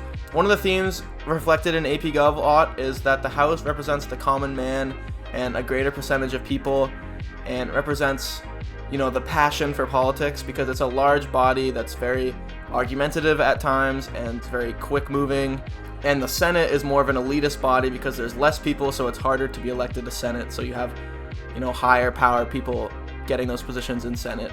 And the Senate's a slower moving body. It's not as chaotic as the House. So the House and the Senate represent two different sides of politics, one being the energetic and chaotic side, one being the elitist and slow-moving side. Congressional oversight over the executive branch. This allows Congress to watch over both the president and the bureaucracy to ensure that the laws are being executed faithfully. One piece of congressional oversight that really gets its way into the media and the public eye is when Congress will hold hearings and people from big corporations, people from the bureaucracy, people from just higher positions in the executive branch will stand trial in front of Congress to answer questions on certain activities and many times certain failures. This is a checking power that the legislative branch has against the executive. Advice and consent. Court appointees must be made with consideration by the Senate. This serves as a major checking power for the legislature directly against the executive branch, but also indirectly against the judicial branch. So for the Supreme Court, for example, Supreme Court justices nominated by the president, nominated by the executive branch, have to get voted on and approved by the Senate before they can take office. Reapportionment, reallocating House seats based on the U.S. Census. Every 10 years, the balance of state influence in the House can change. So if states' population changes, some states might gain more seats while other states might have less seats. And this just has to do with populations moving as time goes on. Redistricting, redrawing district lines for House seats in states. This process determines what areas are represented together for House elections. So within each state, the state legislatures are allowed to draw lines on where each district should be, because in the House there's many different districts in each state that has a representative. And this happens following that every 10 years thing where if the number of representatives change, they have to redraw the district lines, or they might just redraw it anyway even if they have the same lines, because populations move within the states just like they move between states. It's kind of a weird process, but this basically just defines what areas inside the state vote together and are represented by the same House representative. Gerrymandering, unfairly drawing districts to benefit one group. This is more of a malicious type of redistricting. It allows for discrimination to be done behind closed doors, often giving specific political parties or racial groups advantages. So since the state legislatures are doing or play a large part in redistricting, if it's dominated by one political party or dominated by one race, they might draw the district lines in a way that really hurts certain groups. So they might put 3 localities that are heavy Republican with one town that's heavy Democrat, or vice versa, and that basically makes so that they separate all the Democrat or Republican groups into areas where they know they can't have a high influence, they know they can't win elections. And the same thing is done with racial gerrymandering, where they might put all the black localities together, and that basically only gives them one representative, while all the white localities get all the other representatives. And some of the maps are crazy. Look at Supreme Court cases. I believe they're required, like Shaw v. Reno. There's some pretty crazy district lines drawn to do gerrymandering. Speaker of the House, elected leader of the House. They have immense power over what bills get heard on the House floor. The Speaker of the House has a lot of powers. You don't need to know a lot of them, but just know the Speaker plays a very large role in how bills are passed, how bills are debated, what bills even make the floor to get voted on. And the Speaker of the House has a lot more power than the majority leader in the Senate. Seniority system, leaders hold advanced power. Leaders in all spaces, whether committee leaders or the Speaker themselves, hold more power in all House functions. So the House has much more of a reliance on leadership in comparison to the Senate, partly because the House is just a very large body, so you have to have clearly defined leaders. So leaders of committees, leaders of certain caucuses, whatever, they hold a lot of influence over what the members can do, and they really push people to do certain things. Standing committees, permanent committees. These committees are usually very important and have more resources because they are always going on, they're always standing. They have a lot of resources. They're able to consolidate a lot of the resources from the budget because if they're always in session, then they're always gonna be able to capture the budget when the budget passes every year. And they're usually very important because if they're still standing committees, then whatever issue they're on is probably important. House Rules Committee determines how and when bills are debated. Exclusive to the House, it sets the guidelines for how certain bills are discussed on the House floor and also notes who is even allowed to speak. Because there are 435 members of the House, you can't have everyone debate on a bill. You can't have everyone get their voices heard or have unlimited time to speak on a bill. So the House Rules Committee plays a key role in organizing how bills are passed just to keep the House moving, to keep efficiency up in a body that's so large. Select committees, temporary committees, they are only intended to do specific things at specific moments. These committees can be very reactionary, or they're just on a scheduled basis where like things need to be done at certain times of the year. Joint committees, committees consisting of people from the House and the Senate. These committees have access to more people and resources within Congress because they branch between each house. Because they branch between each house of Congress, they can access a lot more people, and they also have the two aspects of Congress working for them. You have the elitist Senate people who a lot of times have more outreach, and then you have people in the House who have access to a very energetic base, and then these committees can do a lot of different things and be very effective. Conference committees, temporary committees consisting of people from the House and the Senate. These committees are intended for specific moments and are often important. If they need to group people from both houses of Congress to get a large body of thinkers on a specific thing, it's usually because the moment or the thing they're reacting to that they need to make a committee for is pretty important. Legislative agenda defines what issues are important to Congress. These agendas often have partisan backings and reflect the will of the majority. They target what the public wants and capitalize on specific trending issues. The legislative agenda is set by the majority party. The legislative agenda is more powerful if the same party holds majority in both the House and the Senate, and they often reflect like the presidential agenda and the party agendas. Filibuster, rule in the Senate that delays voting. Senators can essentially talk for an eternity if they want to in order for a bill to never be voted on.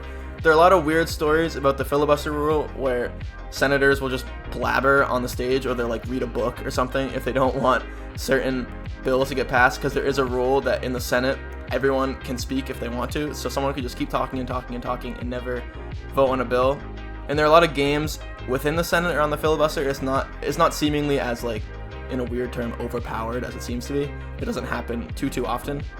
Sometimes the senators will come to compromises just so they can avoid the minority party from filibustering. And there are ways to break the filibuster. Cloture, this is the way to break the filibuster. Vote in the Senate to break a filibuster. This can only be done by achieving 60 votes, which can be hard in times of partisanship and polarization. So 60 votes, which is like a 3/5 majority, is enough to break the filibuster to stop the minority party or the opposing party of the bill to just keep talking and talking and talking. That's called invoking cloture. This is very hard to do when the Senate is very close in the numbers. So the filibuster is incredibly powerful when there's more partisanship, more polarization, and hotly contested Senate. Omnibus legislation, combination of multiple bills in one vote. This is often done with difficult bills by lumping in the controversial bits with the essential items. So this will take bills that are more popular or bills that are centered on issues that are more popular, and a party will take some part of their agenda that is less popular and they'll lump it in. That's a lot of the talking points you hear now, where bills that are getting passed through Congress have certain titles and certain names that mean, good things, but then individual members of Congress will try and lump in bills that aren't as important, and opposing sides will be like, we actually don't want that. We don't oppose the whole bill, but we don't want these specific parts. And that's what starts to delay bills from getting passed in Congress, when people are nitpicking certain things they want out, and when people are trying to sneak things in. Veto override, Congress's ability to overrule an executive veto. This can be done by a 2/3 vote in Congress to overrule a presidential veto. This is more powerful when the president is in a different party than the majority party in Congress. Pocket veto, indirect veto by a president. This can be done by the president delaying signing a bill for 10 days. If the congressional session runs out during that time, the bill is not passed. This is a really weird term because it shows up, in my opinion, way too much on certain AP Gov tests, when it's literally just a weird term called the pocket veto. It's not like an essential thing the president has. But basically what it is that if Congress is taking too long in their congressional session to pass a bill, if the president just doesn't sign a bill and the congressional session ends and they all go on vacation, then the bill just isn't passed and it's just lost to the ether. And that's a wrap. Thanks for watching. I'll see you in the next chapter, and goodbye. Yo, if you're super cool and awesome, you should follow my Twitter or X if you're that kind of person. It's @Clark4724. I post a lot of random stuff on there, but I also post channel updates and when my next videos are coming out. So if you're gonna keep watching my channel, then I recommend you follow, and thanks. Welcome back, AP Gov students. Today is Chapter 8 of Keeping the Republic, titled The Presidency. If you don't have Keeping the Republic, it's fine because the content is still going to be the same. I'm going to be going over all the key terms and notes for this chapter that helped me get a 5, so I encourage you to take notes along as well. Head of state, the president is the head of the country. The president is a symbol for all the people in the government. The body is held in a higher pedestal than anything else. The head of state is sort of the cultural role that the president holds. The president is the figurehead for the country. It is the person that people in the country look for when they want something done. the president is a symbol of American culture on the foreign stage as well. Head of government, the president is the leader of the federal government. The president is responsible for keeping all branches of government in check and executing the law, as well as trying to lead their political party. The president is almost acting like the parent of the government. The president is responsible for keeping people in line. There's a lot of chaos that happens, especially like in the House or in the Senate, and the president is seen as that higher level of government that's trying to keep people in check. The president's also the head of their own political party, and they're in charge of the vast bureaucracy that's in charge of executing the law and implementing the law. The president has a lot of things to do. Impeachment, voting to indict an elected official of a crime. It serves as a major checking power for Congress against other elected officials. It is most notably used on the president. Impeachments also can be used on like Supreme Court justices or other members of government, things like that, but then again, most notably used on the president. Chief Administrator, the president is responsible for policy implementation. The president leads the executive branch, all of the bureaucracy, in carrying out the law.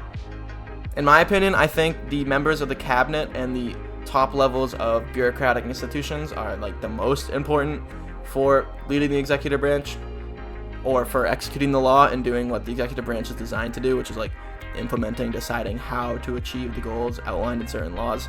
But the president technically is the head of all that. The cabinet, group of presidential advisors, appointed by the president, the people in the cabinet are given immense responsibility for leading the bureaucracy. Some cabinet positions just are the top levels of bureaucratic institutions, and some other cabinet positions are just responsible for certain departments and appointing jobs from other people. Commander-in-Chief, the president is the leader of the armed forces. The president ultimately has power over the military. Some presidents are more adept at this role than others. It was more of a popular thing, I think, like in earlier days of America, where presidents would be like former military officers and stuff like that. So they play a lot larger role in the armed forces. They don't do as much of that now. But in terms of war and military policy, the presidents have to decide on that, and that's why military policy is a big part of presidential foreign policy agendas. Chief foreign policy maker, the president does foreign policy. The president conducts matters with foreign governments. The executive is in control of treaties and foreign agreements. It goes back to the head of state thing, where the president is the figure of the country, both in the domestic front and on the foreign stage. So foreign leaders want to meet with the president out of all other people. The executive branch is in charge of like sending delegates and stuff like that to other countries, but it's an important foreign meeting when the president goes out to meet with somebody. Presidential veto, the ability to veto bills that come out of Congress.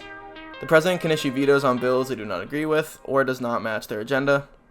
Some presidents use the veto a lot more than others. I think in the modern era it's used quite a bit, but not as much anymore, because there are lots of like deals and compromises that are made to avoid the president from just vetoing every single thing. But it is a very powerful thing. Executive orders, they guide how congressional laws are to be implemented. They're a lot more powerful than their definition. The president can alter how the law is acted upon. Technically, executive orders are just the presidential notes on how congressional laws should be implemented by the bureaucracy, but what they basically are is just the president, almost like they're writing their own laws, or they're heavily adjusting or altering laws that are previously passed. I think one great example of this is like immigration policy. There are immigration laws and ways that the border should be handled, but Biden versus Trump have very different executive order texts on how the border should be handled.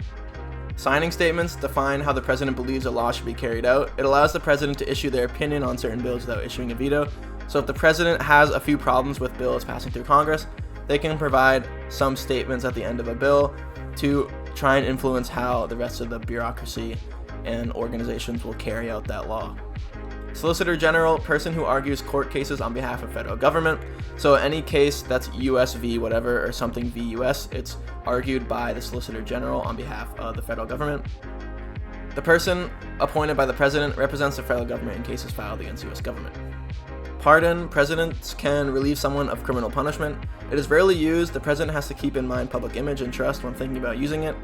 I think the pardon is way overblown when people think about politics. It's really not used that much, because pardoning actual criminals would be an extremely bad look on the president. Modern presidency, very powerful view of the presidency. It is factually evident the powers and role of the presidency has expanded over time. New presidents are always asked to do more than their predecessor. In terms of American history, I think the modern presidency dates back to Franklin Roosevelt maybe, or even Teddy Roosevelt. But the presidents have always expanded their power for probably the last, maybe ever, but at least the last 100 years. And the presidency just keeps growing and growing and growing in power. And there are certain political theories on whether that's good or not. Power to persuade, ability of the president to use standing to influence people. It is often credited as the most underrated and effective power that the president holds. Because the president holds such a high office and they are that figure of government, figure of the country, they have an immense ability to get people to do what they want to do. And it might be the most powerful power of the president, even though it's not really like an official one written in the Constitution or something. The executive office of the president, group of organizations under the presidency. It essentially serves as a bureaucracy specifically for the president. It aids in conducting the president's interests. So there's a vast network of the bureaucracy, which there's a whole chapter on in the book about. That's all the organizations, executive organizations in charge of carrying out the law. But the presidency has its own group of organizations that just help the president do what they need to do. Office of Management and Budget, body that helps craft and implement the budget. This body is critical in helping the president put forth his plan for the federal budget. It evaluates the performance of past bodies and programs and considers how to allocate the budget in the future. The budget process is a long and complicated one, but the president and the executive branch is the body that puts forth a budget proposal, which is often supported by their party that's in Congress. And this office evaluates all the different programs that the government is spending on and how the budget needs to be changed or altered to make sure it's using its money on the most effective things. Chief of Staff, head of operations within the White House. It's essential in organizing the workings of the White House and being the day-to-day leader on the president. A lot of presidents will go through lots of chiefs of staff because the chief of staff takes the blame for when things go wrong usually. Presidential style, the image of the president. It is the concept surrounding the cultural side of the presidency. The importance of the president maintaining a good image cannot be understated. The most popular presidents of all time have their own sort of style. So, like, for example, one would be Trump, obviously, and then Obama. And then you have people like Reagan, JFK, dating all the way back to, like, Andrew Jackson. Presidents that really put themselves out there and have their own personality and put their own spin on what it means to be a president become the most popular, seemingly, or the most notable in American history. And that's a wrap. Thanks for watching. I'll see you in the next chapter, and goodbye. Yo, if you're super cool and awesome, you should follow my Twitter, or X if you're that kind of person. It's at Clark4724. I post a lot of random stuff on there, but I also post channel updates, and when my next videos are coming out, so if you're gonna keep watching my channel, then I recommend you follow, and thanks. Welcome back, AP Gov students. Today is Chapter 9 of Keeping the Republic, titled The Bureaucracy. If you don't have Keeping the Republic, it's fine because the content is still going to be the same. I'm going to be going over all the key terms and notes for this chapter that helped me get a 5, so I encourage you to take notes along as well. Bureaucracy is a structured organization with a clear chain of command. Governmental bureaucracies hold a ton of power in the executive branch and are the actual on-the-ground bodies that implement laws. I think like the actual textual definition of bureaucracy isn't really that important, but what they are is the commonly known organizations or bodies in the government that actually act on certain spheres of government and act on certain spheres of law. So there's environmental bureaucracies, there's business controlled ones, there's things like that. So there's bureaucracies that focus on like environmental policy, for example, or economic policy. Neutral competence, depoliticization to achieve effectiveness. Depoliticization is a goal for the bureaucracy because it creates less needless conflict and promotes professionalism and productivity. Bureaucratic institutions are supposed to be almost apolitical in the executive branch. They're supposed to be just, the experts and the people that, actually know how to implement the laws effectively without a partisan viewpoint. However, this really has never been a thing, and it's a growing problem, especially now, as politics becomes more polarized and just more notable in American culture. It's really hard to make bureaucratic institutions and bureaucratic workers not act on their political beliefs. Red tape, unnecessary guidelines and rules. This issue plagues the bureaucracy because there's an ever-expanding network of additional documents and guidelines that organizations put out. One of the things about bureaucracy that's in the bureaucratic nature is that it's ever-expanding and just ever-growing. And as bureaucracies keep implementing more rules, more guidelines, more just things that control how laws are done and how things should be done, it eventually overcomplicates a ton of spheres of American life, and that's what red tape is. It's all the things that certain businesses or people have to deal with because of bureaucracies, and they really slow down the effectiveness of business. That's kind of where the deregulation term comes out, because businesses want less bureaucratic influence on their own practices because it hurts business productivity, at least in their view. Patronage, giving out positions in government to pay off favors. This greatly affected the qualifications of people in the bureaucracy until it was reformed. Especially back earlier in American history, people in higher positions of government will just appoint people to jobs that were their friends or that they owed favors to, things like that. And this had to be reformed because it was putting in a common group of people, per se, in certain institutions. That was one problem, but the biggest problem was that people were getting appointed to jobs that they just should not have held. Pendleton Act that worked towards civil service reform. Civil service reform is just reforming the patronage system. It created a civil service commission that was in charge of eradicating the patronage system. Independent agencies outside of the cabinet. They do not connect to leaders in the cabinet and typically have narrow spheres of work. So cabinet positions are the leaders of the large net of the bureaucracy, but there are agencies that aren't connected to presidential cabinet appointees, and they have smaller areas of work, but they do also have a lot to do. Independent regulatory boards and commissions, they make regulations. They're responsible for the vast network of government regulations that are seen most obviously in the business world. This goes back to like the deregulation thing, where these independent regulatory agencies make a lot of rules, and they are ever growing and ever expanding, and they keep evolving, and that, at least from a business perspective, it hurts businesses, but from oftentimes from a consumer's perspective, it's actually a good thing. Regulations, limitations, restrictions, and guidelines. They work to restrict individuals, groups, and businesses from conducting unjust and unsafe behavior, but can be very controversial in their scope.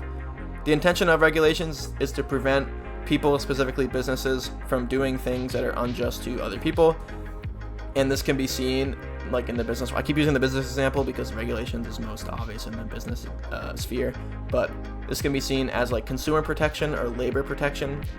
But the more regulations you implement, the slower business becomes, and the more expensive business productivity is, which it raises prices and all that. There's a ton of economic sides of regulation and regulatory policy. I could probably go on and on about regulations, so I'm not going to bore you. Bureaucratic discretion, the ability of bureaucracies to define laws. It gives bureaucracies control over instituting laws, allowing for such organizations to approach the goal of a law in the way they see fit.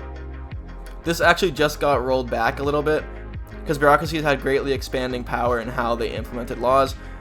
One of the things that was decided a while ago with bureaucratic discretion was that if there's any confusion in a law, it actually defers to the bureaucracy.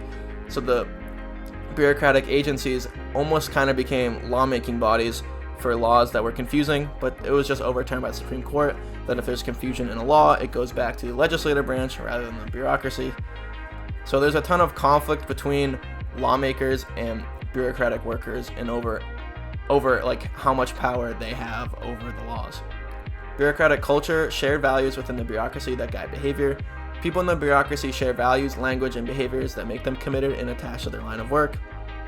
There's almost this common culture of people that work for the government and just what it's like to work for the government and how that shapes, just how you how you are. Whistleblowers, anonymous exposers, they are critical in airing out bureaucratic failures, as much work in the bureaucracy is hidden behind closed doors. These whistleblowers can become very, very critical when there's congressional oversight being done, when there's congressional hearings being done against bureaucracies.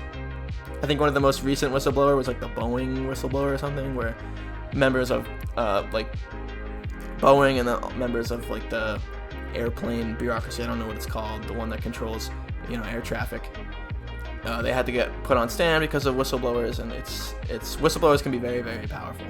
Iron Triangle, connection between Congress, businesses, and interest groups. This one shows up a lot, I think, throughout the curriculum. It connects 3 independent bodies with common interests who all work to serve each other's interests with mutual benefit, which can be very powerful. So members of Congress, committees in Congress, businesses, and interest groups all can work together for the same thing. So members of Congress who want possibly like environmental policy passed, people in interest groups who work for environmental interest groups, and maybe green energy businesses, they can all work together to achieve a certain policy. Citizen advisory councils, groups of people that influence the bureaucracy. Some agencies allow public influence on their policies, which helps to remove the shroud that covers bureaucratic work. One of the things about the bureaucracy, it is often very hidden from the public. A lot of the public doesn't understand the bureaucracy, but some of these agencies will allow public bodies and like this public councils to advise the bureaucracy and to get involved with bureaucratic actions. Freedom of Information Act makes bureaucratic records public. It allows the citizens to be informed about bureaucratic action, so this removes again a little bit of that secrecy of the bureaucracy. Privacy Act of 1974 allows citizens to know what the agencies know. It gives citizens the right to know all information and research that various bureaucratic agencies have gathered. And that's a wrap. Thanks for watching. I'll see you in the next chapter, and goodbye. Yo, if you're super cool and awesome, you should follow my Twitter, or X if you're that kind of person. It's @Clark4724. I post a lot of random stuff on there, but I also post channel updates, and one of my next videos are coming out, so if you're gonna keep watching my channel, then I recommend you follow, and thanks. Welcome back, AP Gov students. Today is Chapter 10 of Keeping the Republic, titled The American Legal System and the Courts. If you don't have Keeping the Republic, it's fine because the content is still going to be the same. I'm going to be going over all the key terms and notes for this chapter that helped me get a 5, so I encourage you to take notes along as well. Common law, law is applied commonly by judges. Derived from British law, it creates a system of impartial judges that rely on the letter of the law and pass decisions rather than individual bias. Common law is a European, specifically British tradition, and what it does is it sets up the legal system in a way where there are two different sides of an argument, and the judge that's deciding on who is right and who is wrong, they are supposed to be impartial. They are separate from the case. Precedent, past decisions used as a guide. It creates a backlog of decisions that allows further cases to be treated the same as previous cases, but it still leaves room for evolution. So precedent is almost like a database of decisions, and judges can use past precedent, past decisions from other judges to relieve a little bit of their own individual bias by analyzing what other people thought of similar cases. However, this doesn't mean that precedent is like the final say on a case. Judges can overturn precedent and go with an evolved decision. This specifically happens when there's lots of time between similar cases. There could have been different changes in outlook on a specific case. Adversarial system, different sides debate their position. It relies on a judge observing debate between two different sides and analyzing each argument to reveal the truth. This is where you get in court cases arguments from the prosecution and the defense, and the judge hears both arguments and then makes a decision based on them. So this allows both sides of a case to air out their opinions and air out their evidence. Substantive laws define what people can and can't do. These laws define what is considered a crime, so substantive laws are just criminal laws. Procedural laws outline how the law is used, applied, and enforced. So these are guidelines and laws in the legal system and how the police act and all that stuff. It sets up a fair legal system that guides how an arrest, investigation, or trial shall work. A lot of procedural laws are defined in the 4th through 8th Amendments in the Bill of Rights. These are like criminal rights, what police can do, things like that. Criminal laws, government prohibited behaviors. These laws are clearly stated, and if broken, such criminal is punished by serving the public. Serving the public is kind of a weird definition. This just means jail time or community service or paying a fine, things like that. Civil laws regulate behaviors between individuals. It allows differences to be resolved through lawsuits, not a criminal court. So if there are certain behaviors that have affected to another person, or if someone had done something that affected someone else negatively, but it's not technically a crime, they can take them to a lawsuit. Constitutional laws, laws outlined in the Constitution. These laws limit the power of the government and protect the rights and liberties of citizens. Constitutional laws are debated in the Supreme Court. Statutory laws, legislative laws. Statutes reflect the will of the people and government. The people have a say in the laws. Statutes are passed through the legislative branch, and they are laws. They're not criminal laws, but they're laws that are made through the passing of bills. Administrative laws, bureaucratic laws. They are regulations or guidelines that control behavior. So the bureaucracies will pass certain bureaucratic laws, administrative guidelines that put further kind of restrictions or things in place to achieve the goals outlined with legislative statutes. Executive orders, laws made by the president, although they are only active while such president is in office, they are effective at achieving the president's agenda. I think I said this in a previous video, but the actual textbook definition of executive orders, I think, understate the power of them. These are basically just laws that are signed away by the president, and that can be very powerful because the president can almost institute parts of his agenda just with the stroke of a pen. Judicial review, the power of the court to review laws. It is the main and most critical power of the Supreme Court. It serves as a major checking power against the government and an avenue to protect the rights of the people. This is how the power of the legislative and executive branches are challenged through judicial review and analyzation by the Supreme Court. Marbury v. Madison, case that established judicial review. Although the actual contents of the case are not extremely important, however, I think it's kind of interesting. I encourage you to watch like a little video documentary or something about it because it does get a little bit fun. The decision of the court to overturn a law as unconstitutional expanded the power of the court immensely. So again, I recommend that you maybe watch a video on it because I think it's interesting, but the gist of the case is that in order for the court to reach its decision, it had to declare a law passed by the legislative branch unconstitutional, which basically spawned the power of judicial review. Jurisdiction, where legal power can be exerted. Differences in jurisdiction defines which court can hear which cases. The scope of jurisdiction defines the realm of power for a court. So certain courts can't hear certain cases. The Supreme Court has what is basically total jurisdiction, but for example, a lower state court cannot hear a constitutional case between like a state and the federal government because it's just a mere state court. There's a whole chain of jurisdiction that rides all the way up from lower local courts all the way up to the Supreme Court. Original jurisdiction, when the court is the first to hear a case. It gives the court the first chance to decide a ruling and set precedent on a case. This almost gives a little bit of heightened pressure on the court making the decision because they have to decide on the initial ruling and what the precedent will be, because most of the time higher courts follow lower precedent, so original decisions are very important. Appellate jurisdiction, the successive hearing of a case. So this is when a case gets appealed to a higher court. Courts ruling under appellate jurisdiction often take the previous decision under heavy consideration. That's why overturned appellate decisions aren't that common, and that's why a lot of the times they become key cases when another case steps in, or when another court steps in and overturns a ruling. Court appeal, asking a higher court to hear a case. This is done by a losing party in an effort to get a higher court with a different set of eyes to hear the case. This is far from guaranteed. Most appeals go ungranted. The Supreme Court has a ton of appeals every single year, and they're only able to hear a few of them. Writ of certiorari, petitioning the court to hear a case. This process is how the Supreme Court gets a hold of cases where it can decide if it wants to take it on. So people will send writs to the Supreme Court asking them to hear a case at a lower court. And again, so many of these go undecided or unheard. Only a few of them, the court decides which key cases they actually want to hear. Amicus curiae brief, letters from people connected to the court asking to hear their case. This is called like a friend of the court brief. These come from significant people or people friendly with the court in order to give their case a better chance to be heard. If people want their case to be appealed and heard at the Supreme Court level, in order to show importance of their case, they want to maybe target some of the friends of the people on the Supreme Court to advocate their case being heard, or they'll target people in power in society to say this case is really important. I think the Supreme Court should hear it. Judicial activism, ruling with an attitude more open to change. It is often tied to more liberal justices who are more open to evolving precedent or creating new precedent. More liberal justices will heavily take into account the modern times and how times have changed since an old court ruling, and they'll take precedent to a little bit of a lesser account and more about what they think the best decision for society will be or something like that.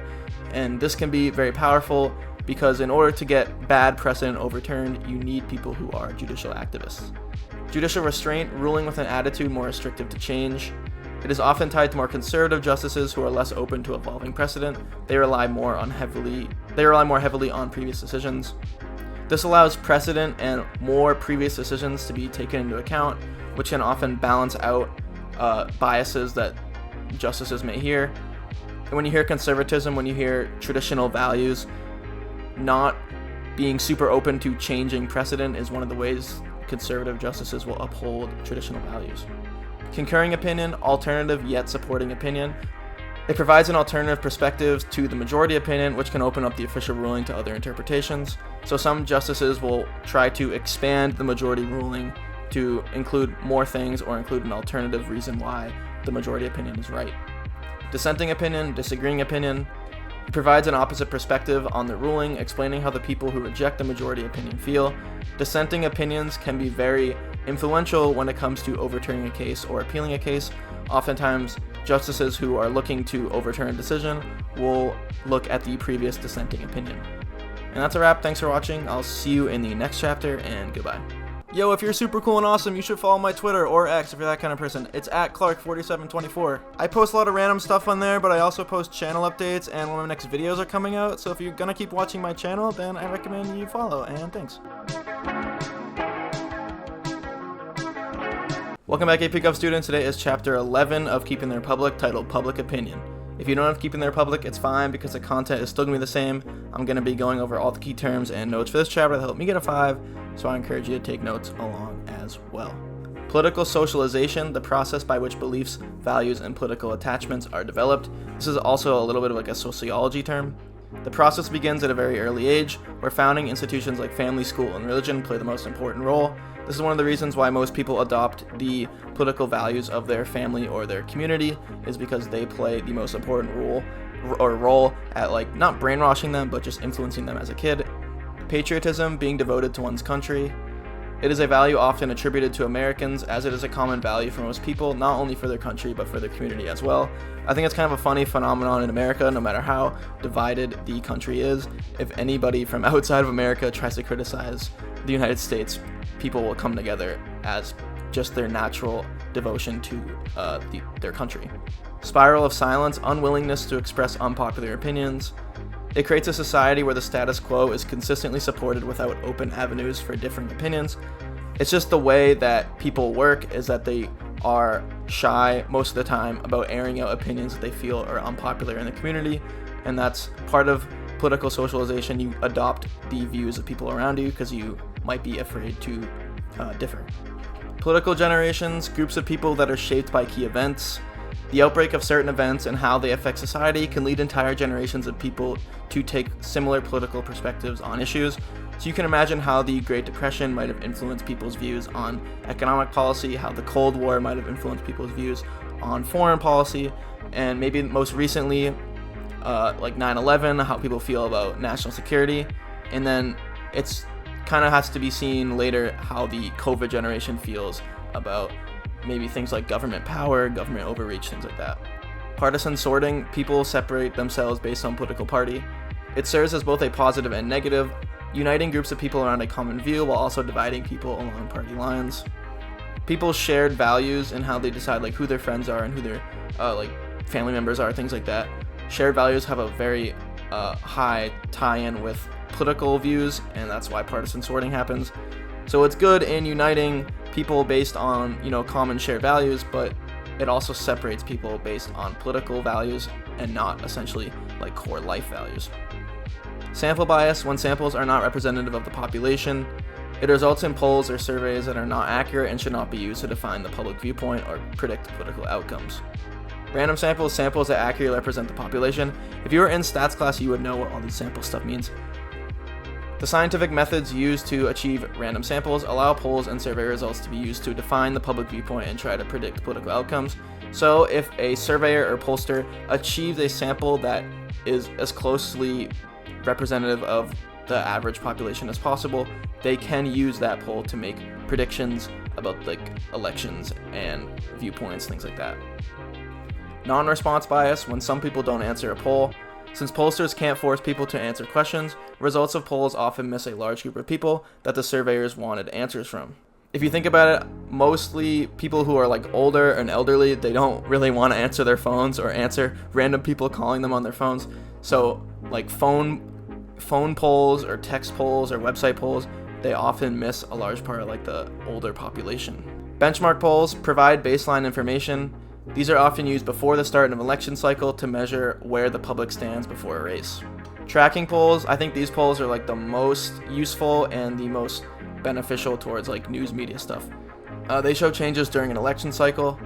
These provide information for how events have changed the course of public opinion. So as an election goes on, polls change, and that's why tracking polls are so important. Exit polls reflect opinions on voting day. These are widely covered by news outlets on election day, trying to predict election results before the votes are counted. So when you hear news media people on election day that call certain states for a certain candidate, these are largely based on exit polls, polling people coming out of the voting booth, and if there's a large percentage of a certain party and there's not that many votes left to count, states will get called by the media. Push polls bias polls to one side. They are used maliciously by biased news outlets to reflect inaccurate information and to push an agenda. So if a news media wants to promote a certain viewpoint on a certain issue, they will try and make a push poll that says that like 90% of people support a certain view on an issue in order to gain more people to just join the crowd and support the issue. Rational ignorance, justifying or refraining from being educated on politics. Citizens justify their ill-informed state by outlining that the cost of becoming educated outweighs the personal benefit from politics. A lot of people feel very disconnected from politics, and because there's so many complicated news sources and so much bias in the news and how you navigate like the ways to get accurate information, it's a lot of effort to people who just want to live their lives, and that's why a lot of people are mostly ignorant about politics. Online processing, adjusting opinion based on constant new information. Instead of people actually researching issues and topics, they rely on whatever the newest information or trend to form their opinion. Online processing this issue with people's political opinions are like, this is even more important now with social media. You can scroll on Twitter and your views adjust to every single post that you see, or the same thing goes with like Instagram. The new trends that hit the stories, that just changes people's opinions, and this isn't really the best way to form really deeply rooted political opinions and with actual factual bases. Opinion leaders, popular political pundits, they hold immense power in forming the public opinion, as many people trust them to give them political news. This is a little bit lesser of a thing now, with more independent news sources using like YouTube and other social media platforms. However, there are still very famous people like on CBS or CNN or Fox, and people trust them to give them news, and they most of the time, people who watch mainstream media will follow the opinions of the pundits. That's a wrap. Thanks for watching. I'll see you in the next chapter, and goodbye. Yo, if you're super cool and awesome, you should follow my Twitter or X if you're that kind of person. It's @Clark4724. I post a lot of random stuff on there, but I also post channel updates, and when my next videos are coming out, so if you're gonna keep watching my channel, then I recommend you follow, and thanks. Welcome back, AP Gov students. Today is chapter 12 of Keeping the Republic, titled Political Parties. If you don't have Keeping the Republic, it's fine because the content is still going to be the same. I'm going to be going over all the key terms and notes for this chapter to help me get a 5, so I encourage you to take notes along as well. Partisanship, conflict between parties. This is one of the main things that plagues government effectiveness and also the cohesiveness of society. So within specifically the houses of Congress, but also just altogether just in the political sphere as a whole, partisanship, the difference between Democrats and Republicans, really holds back the effectiveness of government and how much stuff can actually get done because of the constant fighting. And also, I think the underrated thing is not really partisanship, but the infighting within the parties is also really important. I think that's at a heightened point right now too. Party and government, people from a political party holding public office. These people emerge as the most popular people from a given party and are in charge of actually getting the party agenda implemented.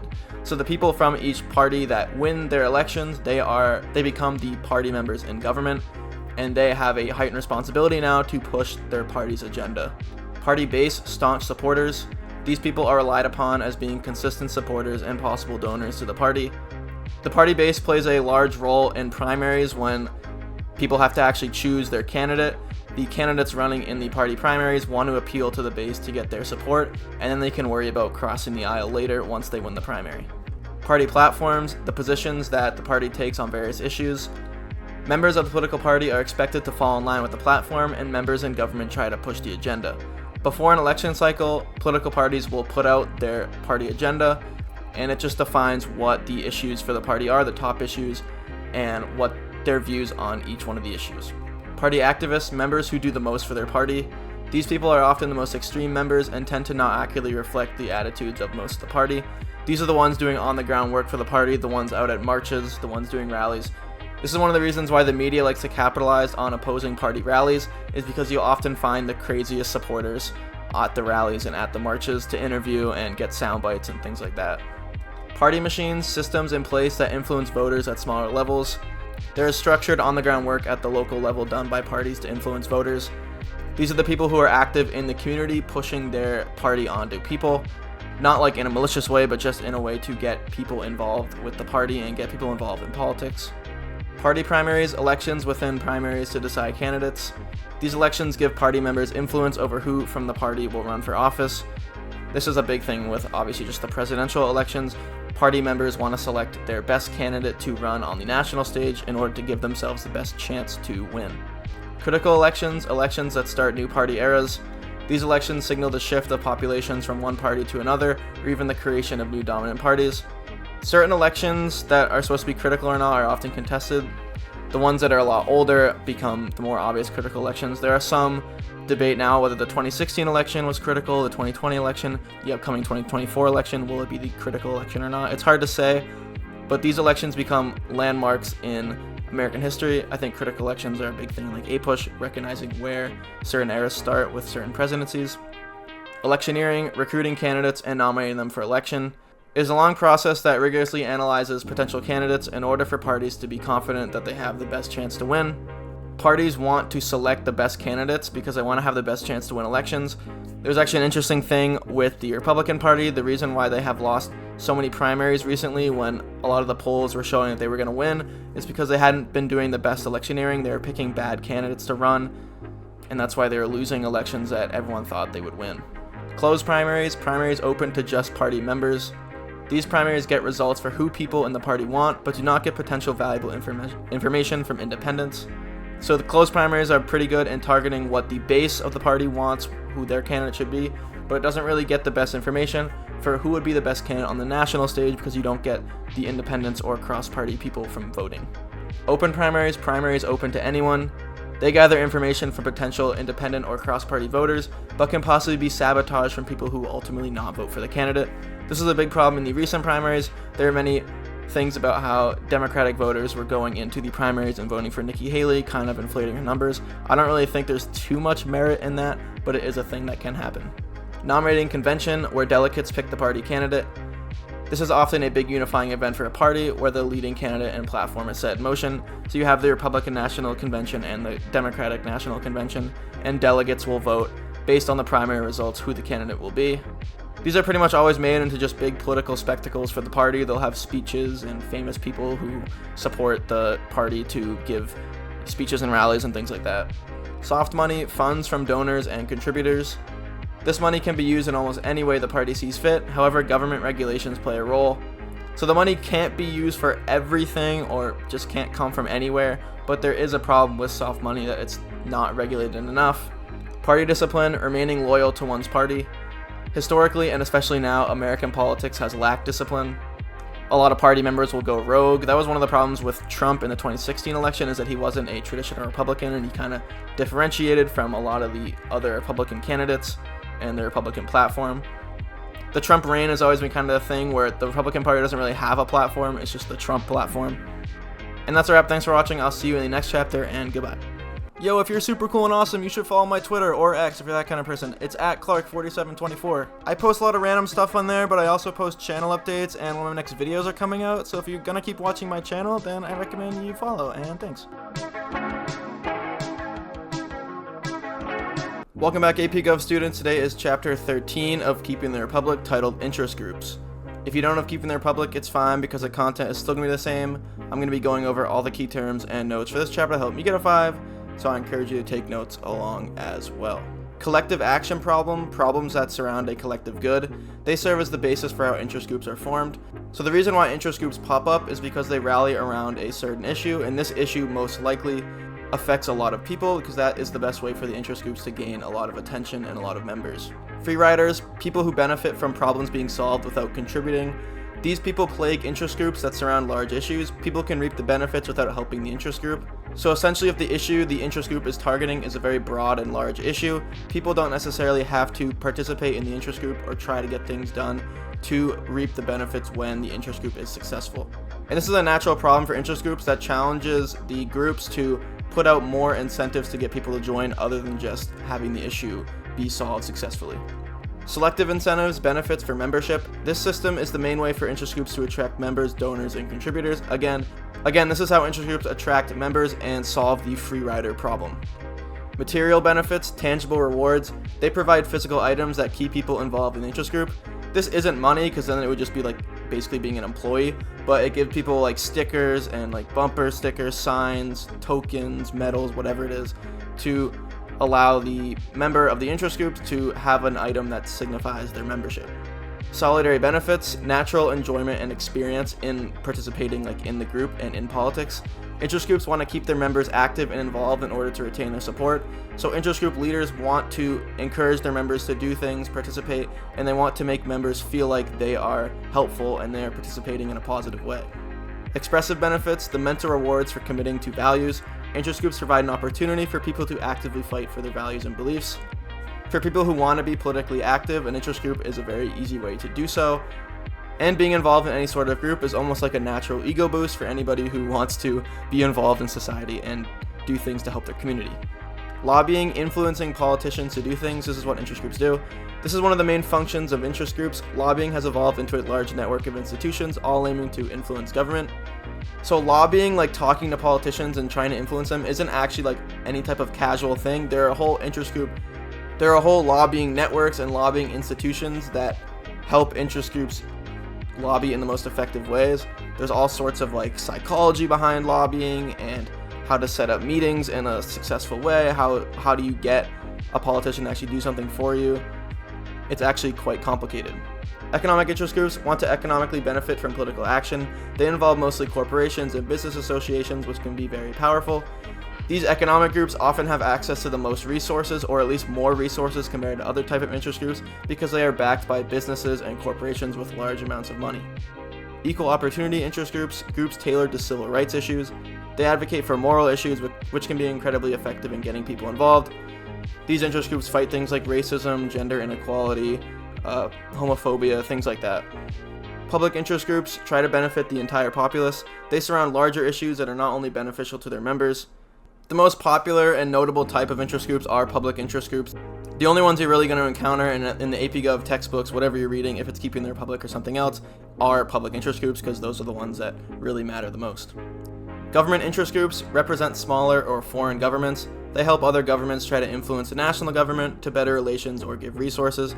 So there could be some interest groups on behalf of state governments, local governments, or a collective group of foreign governments. For example, you could have a group of people from the Middle East who are advocating for some type of oil thing. Direct lobbying, actual contact with politicians, it can be very influential depending on the conversation that takes place. There are rules behind direct action. So this type of direct contact, direct talking to politicians is very powerful, but there are rules and regulations. For example, you can't just go up to a politician, give them like $1,500 and then ask for some type of political action. That's not allowed. There's actually a funny rule where you can't even take someone out to lunch and like buy them a burger or something, because that would technically be buying something for them or giving them money or bribing them. There's all these weird technicalities when it comes to direct lobbying. Indirect lobbying, creating public pressure. The voices of the public putting pressure on the government as a whole can be very effective in getting people in government to take action. So interest groups can try and rally support, especially now on like social media, to put pressure on politicians to respond. In this way, they can influence politicians without actually having to go to them and talk to them directly. Revolving door, system of public officials becoming lobbyists. Since former public officials have the most knowledge of government, lobbying firms want to hire them, which can lead to improved results, but also corruption. There are some rules and regulations surrounding hiring public officials to become lobbyists directly at their office. However, even if there's some sort of like grace period or something, it's still very powerful, because oftentimes public officials who become lobbyists, even if it takes a few years to become a lobbyist, they still know a lot about who is in government and how they can influence them. Grassroots lobbying, lobbying done by the people for the people. This type of lobbying is hard to grow. However, the benefits are great for the people if they are successful. So this type of lobbying starts with a low amount of resources. It usually starts in a local area, but if it can grow, gain members, it becomes very powerful, because not only do they grow in size, but they also have the morality on their side of being that grassroots group. AstroTurf lobbying, lobbying done by elites and has elite interests in mind. It is unfortunately the most effective form of lobbying, because elites have access to the most resources. This is another reason why economic interest groups are very powerful, because they are this AstroTurf lobbying type thing. They have the most resources, the most money to get on the ground and influence people. And that's a wrap. Thanks for watching. I'll see you in the next chapter, and goodbye.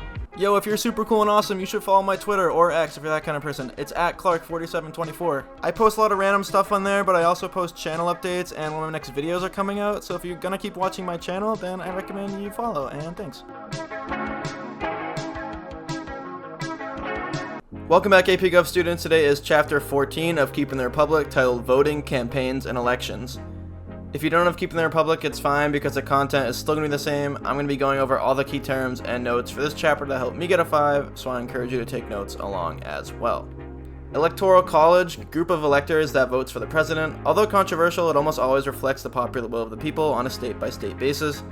There hasn't been a lot of presidents who won the election without actually having the popular vote. Trump was one of them in 2016, but before that, I don't even know the last one.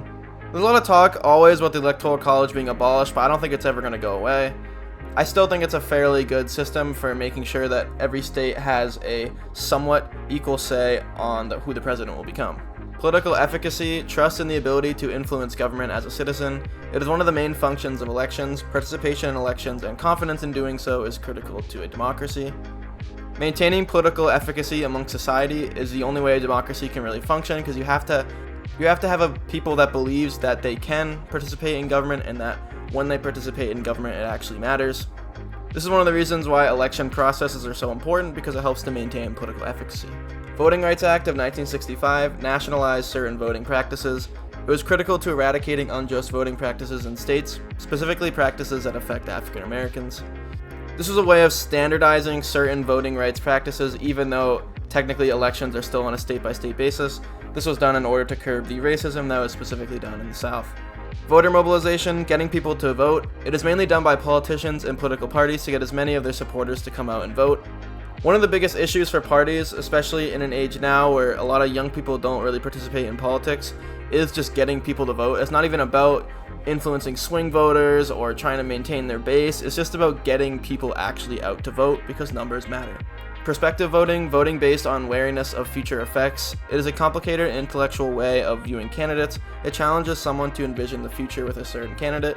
Prospective voting is the style of voting that really shows the most wisdom and the most intellect, and actually having the foresight to predict how the candidate will act in the future, not just based on certain situations that are ongoing during the election, or things about parties or narratives or storylines.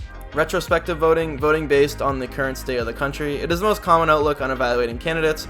The state of the economy and society is very important to elections. The most simple way that people vote is judging what the current state of the country is. If it's bad, they want to see a change, and if it's good, they'll just keep it rolling. Caucus, community approach to primary elections. It is seen as a grassroots way of primarying candidates. It serves as a great way for politicians to mobilize voters and boost election energy. For example, the Iowa caucus at the beginning of every election cycle is really important, because candidates do on-the-ground work in Iowa to rally people and communities to vote for them.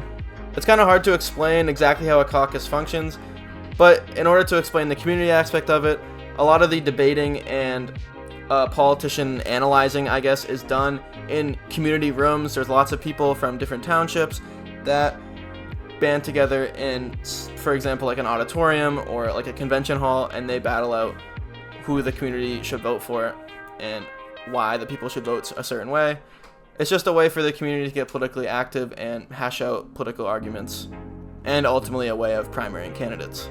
Presidential primary, elections to decide party candidates. It serves as one of the first big tests for upcoming candidates. It is effective at outlining public perception on the election and the candidates. Obviously, the most important part of the primary season is the parties picking who their candidate is going to be to run in presidential elections. But I think the best part of primary season is because it starts to get the election cycle really underway. It gives media sites and pollsters an opportunity to poll and survey the public opinion on not just the candidates, but all the major issues that will be on the ballot for the upcoming election. Front-loaded primaries, the first few primary elections. Candidates spend a lot of resources in the states with the earliest primaries in an effort to gain quick momentum and emerge as the front-runner. So for example, you have the Iowa caucus, you have the New Hampshire primaries, you have like the South Carolina primaries. The ones that are done earliest in the season are the most notable and the ones that get the most attention, because candidates want to emerge as the front runner, because once you pull out ahead of the field, it's really hard to lose that momentum. Swing voters, people who do not yet know who they want to vote for. Candidates and parties spend a lot of time trying to influence swing voters. Swing voters on a national scale don't really matter as much, but swing voters in specific battleground states really matter. They can decide an election. Valence issues, issues mostly everyone agrees on. These issues, though still important, don't have much of an effect on an election. These are things like supporting the military or like trying to make things cheaper or things like that. Just things that everyone wants to have done, things that everyone agrees on. Some specific candidates try and own these things as like a cultural thing. So some candidates really own that military thing. They support the military, they support, blah, blah, blah. Or another candidate will say they support workers, they support whatever. Position issues, issues with two different sides, they become the topic of debate and polls during the election season. Candidate positions on these issues are very important. These are where certain candidates have to take nuanced perspectives on certain issues in order to try and gain those independent votes or those swing voters. Wedge issues, issues that are controversial and divisive, they become key attacking points for opposing candidates. Candidates have to be very careful over how they characterize their position. The divisive issues in the current times are things like Russia and Ukraine, or Israel-Palestine, or the border, things like that. Issue ownership, issues that specific candidates claim expertise over. Candidates try and gain early momentum on specific issues in order to form a strong platform. This kind of ties back to the valence issues, although this can also include things like wedge issues and position issues, where candidates really try and own that almost cultural side of an issue. So for example, Trump has owned that border issue for basically the entire time he's been in the public eye in politics. And then maybe Obama had owned that healthcare issue. And this can even date back all the way to like someone like Reagan, who really owned that tough on the Soviets Cold War policy. Hard money, funds directly contributed by people and groups. It is the most typical form of funding that candidates have at their disposal. It is regulated. Even though it's regulated, there has been some free speech legislation passed that prevents caps on money because money is kind of seen as speech in the courts. So you have people that donate a lot of money to certain candidates. For example, someone like Elon Musk donated like $45 million, I think it was per month even, to Donald Trump's campaign. And then on the Democrat side, you have popular people like George Soros who fund a lot of Democrat campaigns. Not necessarily presidential, but even like House and Senate. Soft money, funds that are largely unregulated and collected by parties. Parties can use the money with total autonomy and discretion, which can be very powerful. So this money isn't directly donated to candidates, but is donated broadly to a party. And these parties can use this money on advertisements and grassroots movements. Issue advocacy ads, advertisements that shed light on particular issues. They can be very powerful depending on the type of information spread. Scandalous and malicious advertising can have the most effect. These ads are paid with soft money usually, made by those political action committees that aren't directly tied to a candidate, but these ads are pretty obvious what side they're on and who they most likely support. Electoral mandate, belief that an election win provides total legitimacy. Election winners use their win as a justification for them to totally push their agenda in government. So people who win elections will say, well, if I got elected, that means most people probably want what I have to say, so they'll use that as justification to push their agenda. And that's a wrap. Thanks for watching. I'll see you in the next chapter, and goodbye. Yo, if you're super cool and awesome, you should follow my Twitter or X if you're that kind of person. It's at Clark4724. I post a lot of random stuff on there, but I also post channel updates, and when my next videos are coming out. So if you're gonna keep watching my channel, then I recommend you follow, and thanks. Welcome back, AP Gov students. Today is Chapter 15 of Keeping the Republic, titled Media, Power, and Political Communication. If you don't have Keeping the Republic, it's fine because the content is still going to be the same. I'm going to be going over all the key terms and notes for this chapter that helped me get a 5, so I encourage you to take notes along as well. Narrowcasting, appealing to certain groups of people. Most news stations appeal very obviously to one side of the political aisle in order to retain a consistent audience base. For example, Fox News is pretty obviously a right-wing news source, and CNN or MSNBC is pretty obviously a left-wing news source. This need to retain an audience base basically makes cable news sources biased towards one side. There isn't really any cable news source that's completely objective. Most established news sources aim to be objective, like, I don't know, NPR maybe, pretty quickly fall out of relevancy and no one really cares about them because people always want to have polarized news because it's the most entertaining and it has the most breaking news stories. News organizations establish news outlets with multiple areas on the internet. These news sources are more powerful because they push out information on multiple platforms and through multiple ways. The news sources that show up the most in your life have the most influence over controlling the narrative. So news outlets with more resources that have access to YouTube, Twitter, Instagram, cable news, all spheres of news information and how news gets spread, they have the most control over the narrative because they can push out the most information. News aggregators, websites that pull together information from multiple news sources, they serve as a great way for people to get unbiased perspectives by being able to look at different news sources more efficiently. There are a few really good websites out there that have great algorithms for sorting different types of news sources and for, rating news sources and for providing different sides of different, topics when you look through their website. There are a few really great objective news sources like this. Gatekeepers, people who control the media. Individual owners and corporate bodies have a lot of influence over what, if, and how information is spread. So the people at the top of certain networks, like the people at the top of, Disney, the people at the top of, I don't really know the large, conglomerate companies that control the media, but those people push their views down through their companies because at the end of the day, they're the owners, so they control the direction that the company takes. So you can imagine that people at the head of Fox are probably pretty conservative and people at the head of CNN are probably pretty left-wing. And these corporate conglomerates and the individuals that sit on the boards of these big companies, they have the most control over the narrative. Commercial bias, reporting the news that brings the most attention. News companies need viewers to bring in the most profit, so they only want to report news they know will get the most attention. Oftentimes, this results in the news only covering, one really hot issue for the longest time, and a lot of other issues don't get any attention. Or they tend to cover issues that get a lot of, interest, but they're not actually really important to, the country or politics. But because news outlets rely on clicks and views for their money, they have the incentive to report on things that don't always actually mean the most importance to, political life or social life. Clickbait, fake information that attracts the audience. News outlets have an incentive to fake, dramatize, or exaggerate headlines to get people to consume their news. Clickbait is often a term used in the YouTube sense when people talk about thumbnails and titles, but it's definitely a real thing when it comes to news sources and news outlets. A lot of news outlets will put misleading headlines on their articles, or they'll put misleading pictures at the top of their website homepage or something to get people to click on articles. This has a negative effect on people who are consuming the news because if you don't actually click on the article and you just read the headline, you could get easily misinformed, and there are a lot of people that scroll through news sources that just read headlines. Pundits, most popular reporters. These people are looked to by the most people for news stories. They have immense control over the media narrative. The famous talking heads, as you might hear them called, they have that influence over people because people trust them for their news sources because they're famous people. And they have a lot of control over what gets spread out because if they're the most popular people putting out the news, they're putting out the news for the most amount of people. So for example, you have someone like Tucker Carlson, although he no longer works for Fox, and then maybe someone on MSNBC, I'm trying to think like Rachel Maddow maybe, or like Anderson Cooper, people that are really popular in political life and in the news. These people have a lot of control over what news is spread. Agenda setting, the media establishes which issues are important. Depending on what news stories media outlets give their time to, some issues become more notable and important than others.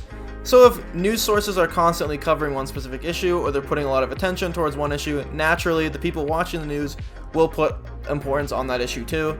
That's why a lot of liberal news outlets will put more time to stories that benefit their side, or more conservative news outlets will put more time to stories that benefit their side, because if they keep pushing a specific story, the people who watch the news will think that story is really important. Framing, affecting the appearance of a story or issue. News outlets can give a story a specific spin in order to get people to believe a certain way about a story from the beginning. This kind of ties back to clickbait, although framing is almost more in like what people actually are saying on the TV, like when you watch breaking news or something like that. If you initially cover a story with a specific spin on the day that it breaks, it's pretty hard for people to break that narrative as the story keeps unfolding. The original narrative is really strong and oftentimes holds place throughout an entire, story's lifeline. Horse race journalism, story breaking is more important than credibility. Since news outlets make money based on views and clicks, they always want to be the first to break a major story regardless of the facts and credibility. The news outlet that breaks a story first will get the most clicks when the story breaks, and they'll get cited as a source when the story keeps, unfolding, and that brings the most attention to their news site. But this can oftentimes make news outlets want to rush to put the story out on their website or on the TV before all the facts come out. When I think of horse race journalism, I think of TMZ. They're always rushing to get a lot of these stories out. They seem to be always the first news outlet to get on, really popular and notable stories. Even though they are actually pretty good and a lot of the stuff that they break is true, there are some times where TMZ has to walk stuff back because they're so quick to put out stuff that they find that sometimes they have to walk it back because it's just not credible, and the things they put out end up being untrue. Optics, how something initially looks or feels. Oftentimes, the feeling that a certain situation or story gives off is more important than the facts behind it. Optics are a huge thing. When I think of optics, I think specifically of someone like Joe Biden. When Joe Biden spoke or was on the TV, he wasn't always the most best looking, best appearing. The way he would sound when he talked wasn't always the best. So a lot of people would end up ignoring what he actually said or the facts behind what he's actually talking about and just basically say, oh my god, look how bad he is up on the stage.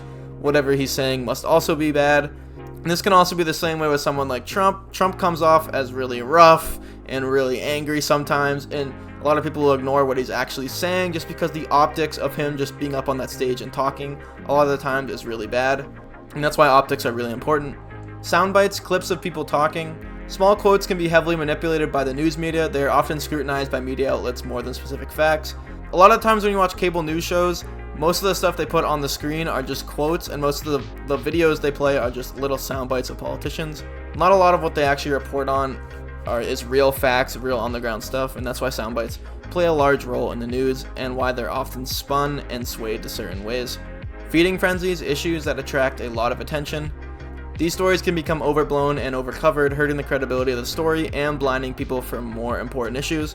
Sometimes issues that are overcovered are actually really important, but a lot of times there'll be issues that just have a lot of drama around them or have a lot of nosiness and attention around them, but they aren't actually that important, and these become huge stories for media outlets to cover.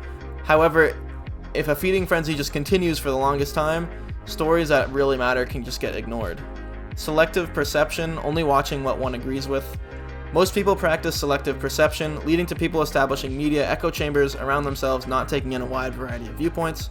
It's just a fact that most people who watch CNN are left-wing and most people that watch Fox are right-wing. People tend to want to hear what they want to hear, you know what I mean? So people will watch what they agree with because they always want to have their own side vindicated rather than have their side challenged. Think about it, when you're watching news late at night on your couch, you don't really want to watch something that's going to challenge you. You just want to watch something that's just going to, just something have in the background, but something that will always agree with you.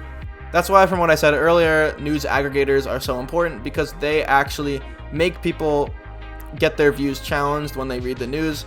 Because if you go on sites like those, you always have differing sides.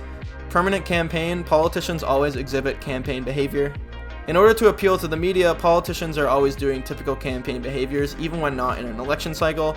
So if you think about how the news operates, the news, when it comes to more popular and notable politicians, they're always scrutinizing them, they're always attacking them, they're always analyzing them.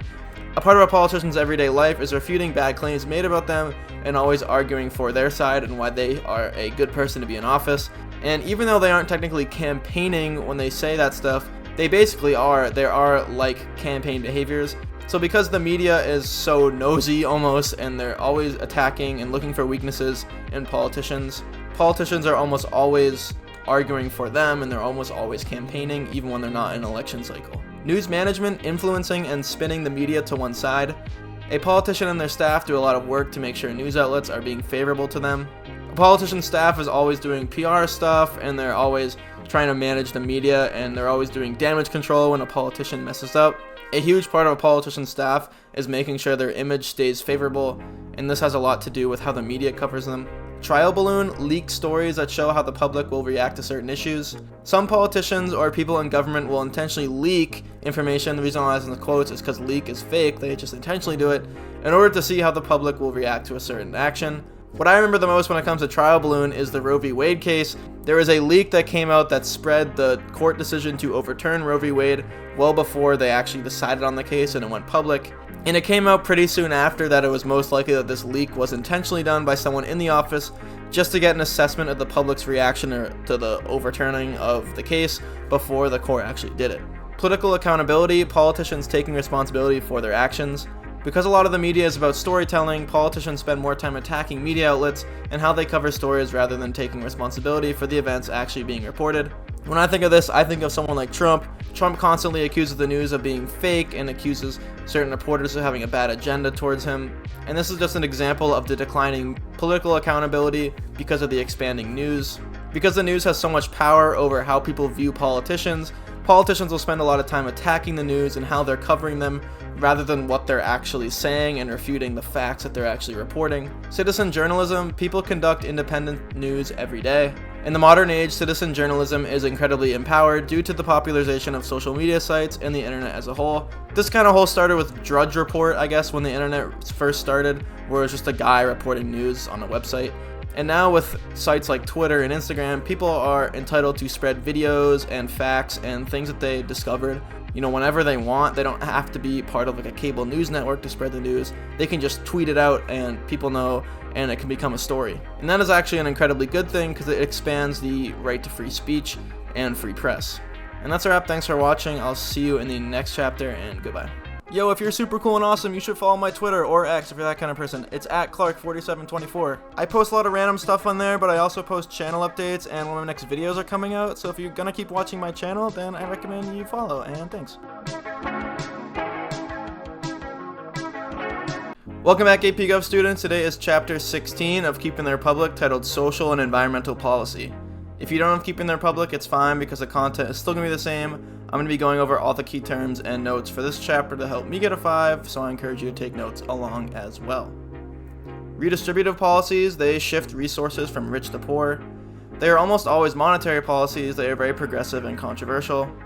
When you hear terms like redistributing wealth or wealth redistribution, whatever order, they're talking about redistributive policies. And it's not literally taking money from people that are richer and giving them to people that are poor. That's not how they work. But examples of redistributive policies would be things like welfare, food stamps, or something like that. Basically, programs that get their funding by taxing people in higher tax brackets, and that money that is gained from those taxes are given to people who need things like welfare and food stamps, who are people that are poor. Distributive policies paid for by taxpayers and benefit everyone. So the benefits from these policies don't just go to people that are poor, they go to everyone, so it's different from redistributive policies. The burden is placed on everyone in order to fund programs that benefit the public.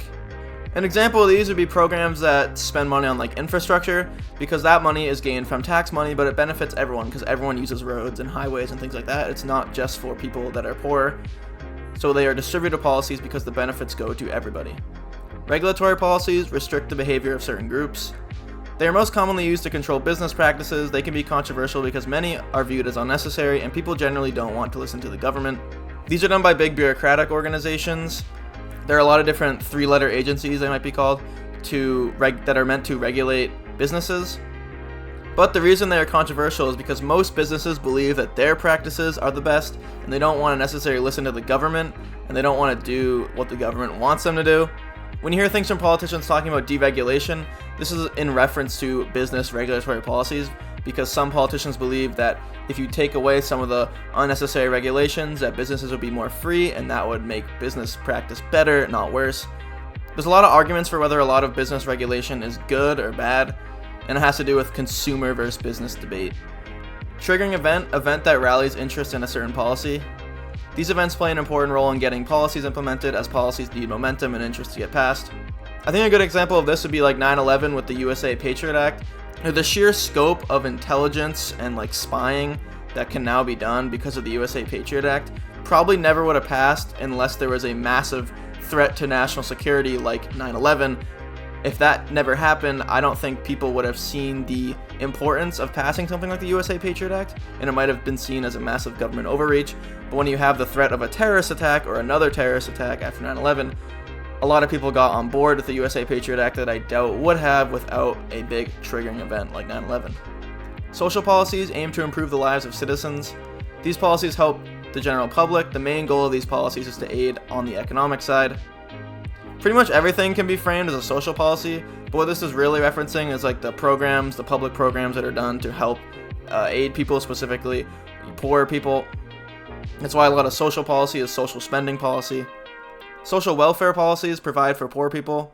Again, social policy is like a really broad scope. Social welfare policy is like pretty much all of social policy. They provide for poor people. These policies give money to people in order for them to afford basic necessities. It is a societal safety net. These are things, again, like welfare, food stamps, things like that. Medicaid even. Social insurance programs offer benefits after contributions are made. They require people to pay into programs in order to be able to collect at a later time. The biggest example of this is Social Security. You have to pay in when you're working. It takes Social Security, a percentage out of your paycheck, to pay into Social Security, and then when you retire and you need money, you start to collect Social Security at like 65, or you can collect earlier at like 62, I believe. The big problem with social insurance programs is that if you don't have enough people paying into the program, you can't fund people that are trying to collect and take out of it. And that's the huge problem with Social Security right now, is that there's a really large percentage of retired people and not enough money is getting paid in by working people. And the Social Security system is supposed to run out very soon. I forget the exact year. But when they are working, it's almost like infinite money. You get the people that are working to pay into programs and you give it out to people that need it. Social Security savings program that gives money to retired people after paying in while working. It is critical for a lot of retired people to be able to collect Social Security checks. However, the program is going broke and will fail, and most attempts to fix it don't come to fruition. So I already kind of touched on this, but the reason why most attempts to fix it don't work in government is because people are promised their Social Security. Everyone who pays into it wants to collect when they're retired. No one wants to eliminate Social Security before they get their chance to collect. So it's almost never going to get changed unless somebody just steps up and changes it. However, you can't just do it like one person. You have to get a lot of the government to step up to vote to change Social Security. However, all of the constituents are just people who need to collect Social Security eventually and want to, and were promised that they would get their money back after they paid into it. So essentially, people realize that Social Security needs to be changed, but everyone wants their money first. But everyone gets money. It's like infinite. Everyone who pays in eventually takes it out. So no one's ever going to want to change it. I know I'm kind of just spitting, but you should definitely watch like a YouTube video about social insurance policies and Social Security, because it's really interesting how Social Security is going to fail, but how the politics of it gets in the way, and how, no one can really fix it even though it needs to be fixed. Entitlement program, people who qualify must get benefits. These programs ensure that all people who need something will get it. Unfortunately, entitlement rights come in conflict with government attempts to change certain programs. Again, this is the problem with Social Security, is that people are promised money after they pay in when they're working, so no one wants to change it before they get their entitlements. But since everyone kind of alive and who pays taxes is entitled to Social Security, no one ever wants to change it. Temporary assistance to needy families, TANF, state-run welfare programs. States are given control over administering welfare. Many states have guidelines that make people work or show attempts at getting a job in order to collect. I actually had a whole debate in my Gov class about whether work requirements and showing like attempts to try and find a job is necessary to get welfare, or if welfare should just be unconditional. One of the problems with the welfare system is oftentimes people who work minimum wage jobs or work lesser jobs actually get a lot less out of it than if they just stay unemployed and collect welfare. And there are a lot of backwards incentives when it comes to the welfare system. So welfare almost becomes like better than, starting your journey to get back into the working life. However, for people who really need welfare, TANF is the best safety net that the government has to prevent people from, abject poverty. Supplemental nutrition assistance, SNAP, these are just food stamps. Many people rely on food stamps to survive. This program has problems with being only beneficial to someone's food budget and not anything else. So yeah, one of the problems with food stamps is that it provides a lot of money and a big budget to spend on food, but for people who don't eat a lot and want to save money, they can't use their food stamp funds to buy other things. So a lot of people just end up with wasted food stamps, or they just buy things they don't need. One of the proposals to reform the, welfare and food stamp system is to make a whole new system that just gives money and allows people to make more decisions on their budget rather than giving separate welfare for food and then another welfare check in TANF. And there's actually a whole black market for food stamps, where people will turn in their food stamps to people who need them in order to get money. So people will trade like $10 of food stamps for like a $5 bill. I watched a really interesting documentary in my Gov class about the problems and kind of the underground problems with food stamps and with welfare. Medicare, health coverage for elderly and disabled people. All elderly people receive Medicare coverage. It covers hospital stays as well as other random health fees. I'm almost positive it's 65 or it's 62 when you can go on Medicare. And this basically just covers all elderly people. The government funds healthcare for elders. Don't get this confused with Medicaid. Medicare and Medicaid are often really confused terms. I used to get them confused all the time. Medicaid is like welfare healthcare, so it provides for poor people. You don't have to be old to have Medicaid. And then Medicare is for all old people. Here's Medicaid, health coverage for the poor. This is done mostly at the state level. It was later expanded by Obamacare to give more people private health coverage. There are a lot of problems with the Medicaid and Obamacare system. It's really over my head. When I had to research this, I was getting really confused. I don't really get a lot of the insurance policy, and I don't expect any of you to get it. You don't really need to understand the whole scope of like Obamacare to do anything in Gov. But if you're interested in it, I would recommend like doing some further research. The main point with Obamacare is that it expanded healthcare, Medicaid greatly for people. However, there are some problems with like, how much it costs and deductibles and things like that. Subsidies, financial rewards for certain behaviors. The government gives money to businesses, institutions, and individuals to encourage behaviors that will ultimately benefit society. So on like the individual level, if you do things like volunteering in your community, you will get tax breaks. For businesses, if they pursue maybe greater environmental practices, or if they donate to charities, they'll get tax breaks.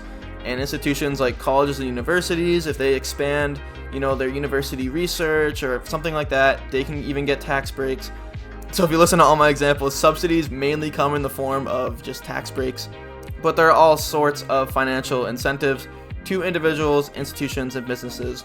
If they do certain things that benefit, mostly in the form of charity, protecting the environment, things like that, the government wants to incentivize those behaviors, so they give out money. Environmental policy aims to reduce pollution and protect the environment. This falls in conjunction with regulatory policy. It is a relatively new movement by the government, as people and businesses do not do enough to preserve the environment. I think the EPA, the Environmental Protection Agency, was only created in like the 60s or 70s. The reason why environmental policy is closely related with regulatory policy is that most of environmental policy is just making sure businesses protect the environment, specifically like oil businesses or construction companies or like lumber companies, things like that. Because the main threat to the environment is businesses who are self-interested and want to collect their resources in the most efficient way possible, and oftentimes that comes in conflict with the environment. So environmental regulatory policy is done to make sure businesses aren't harming the environment.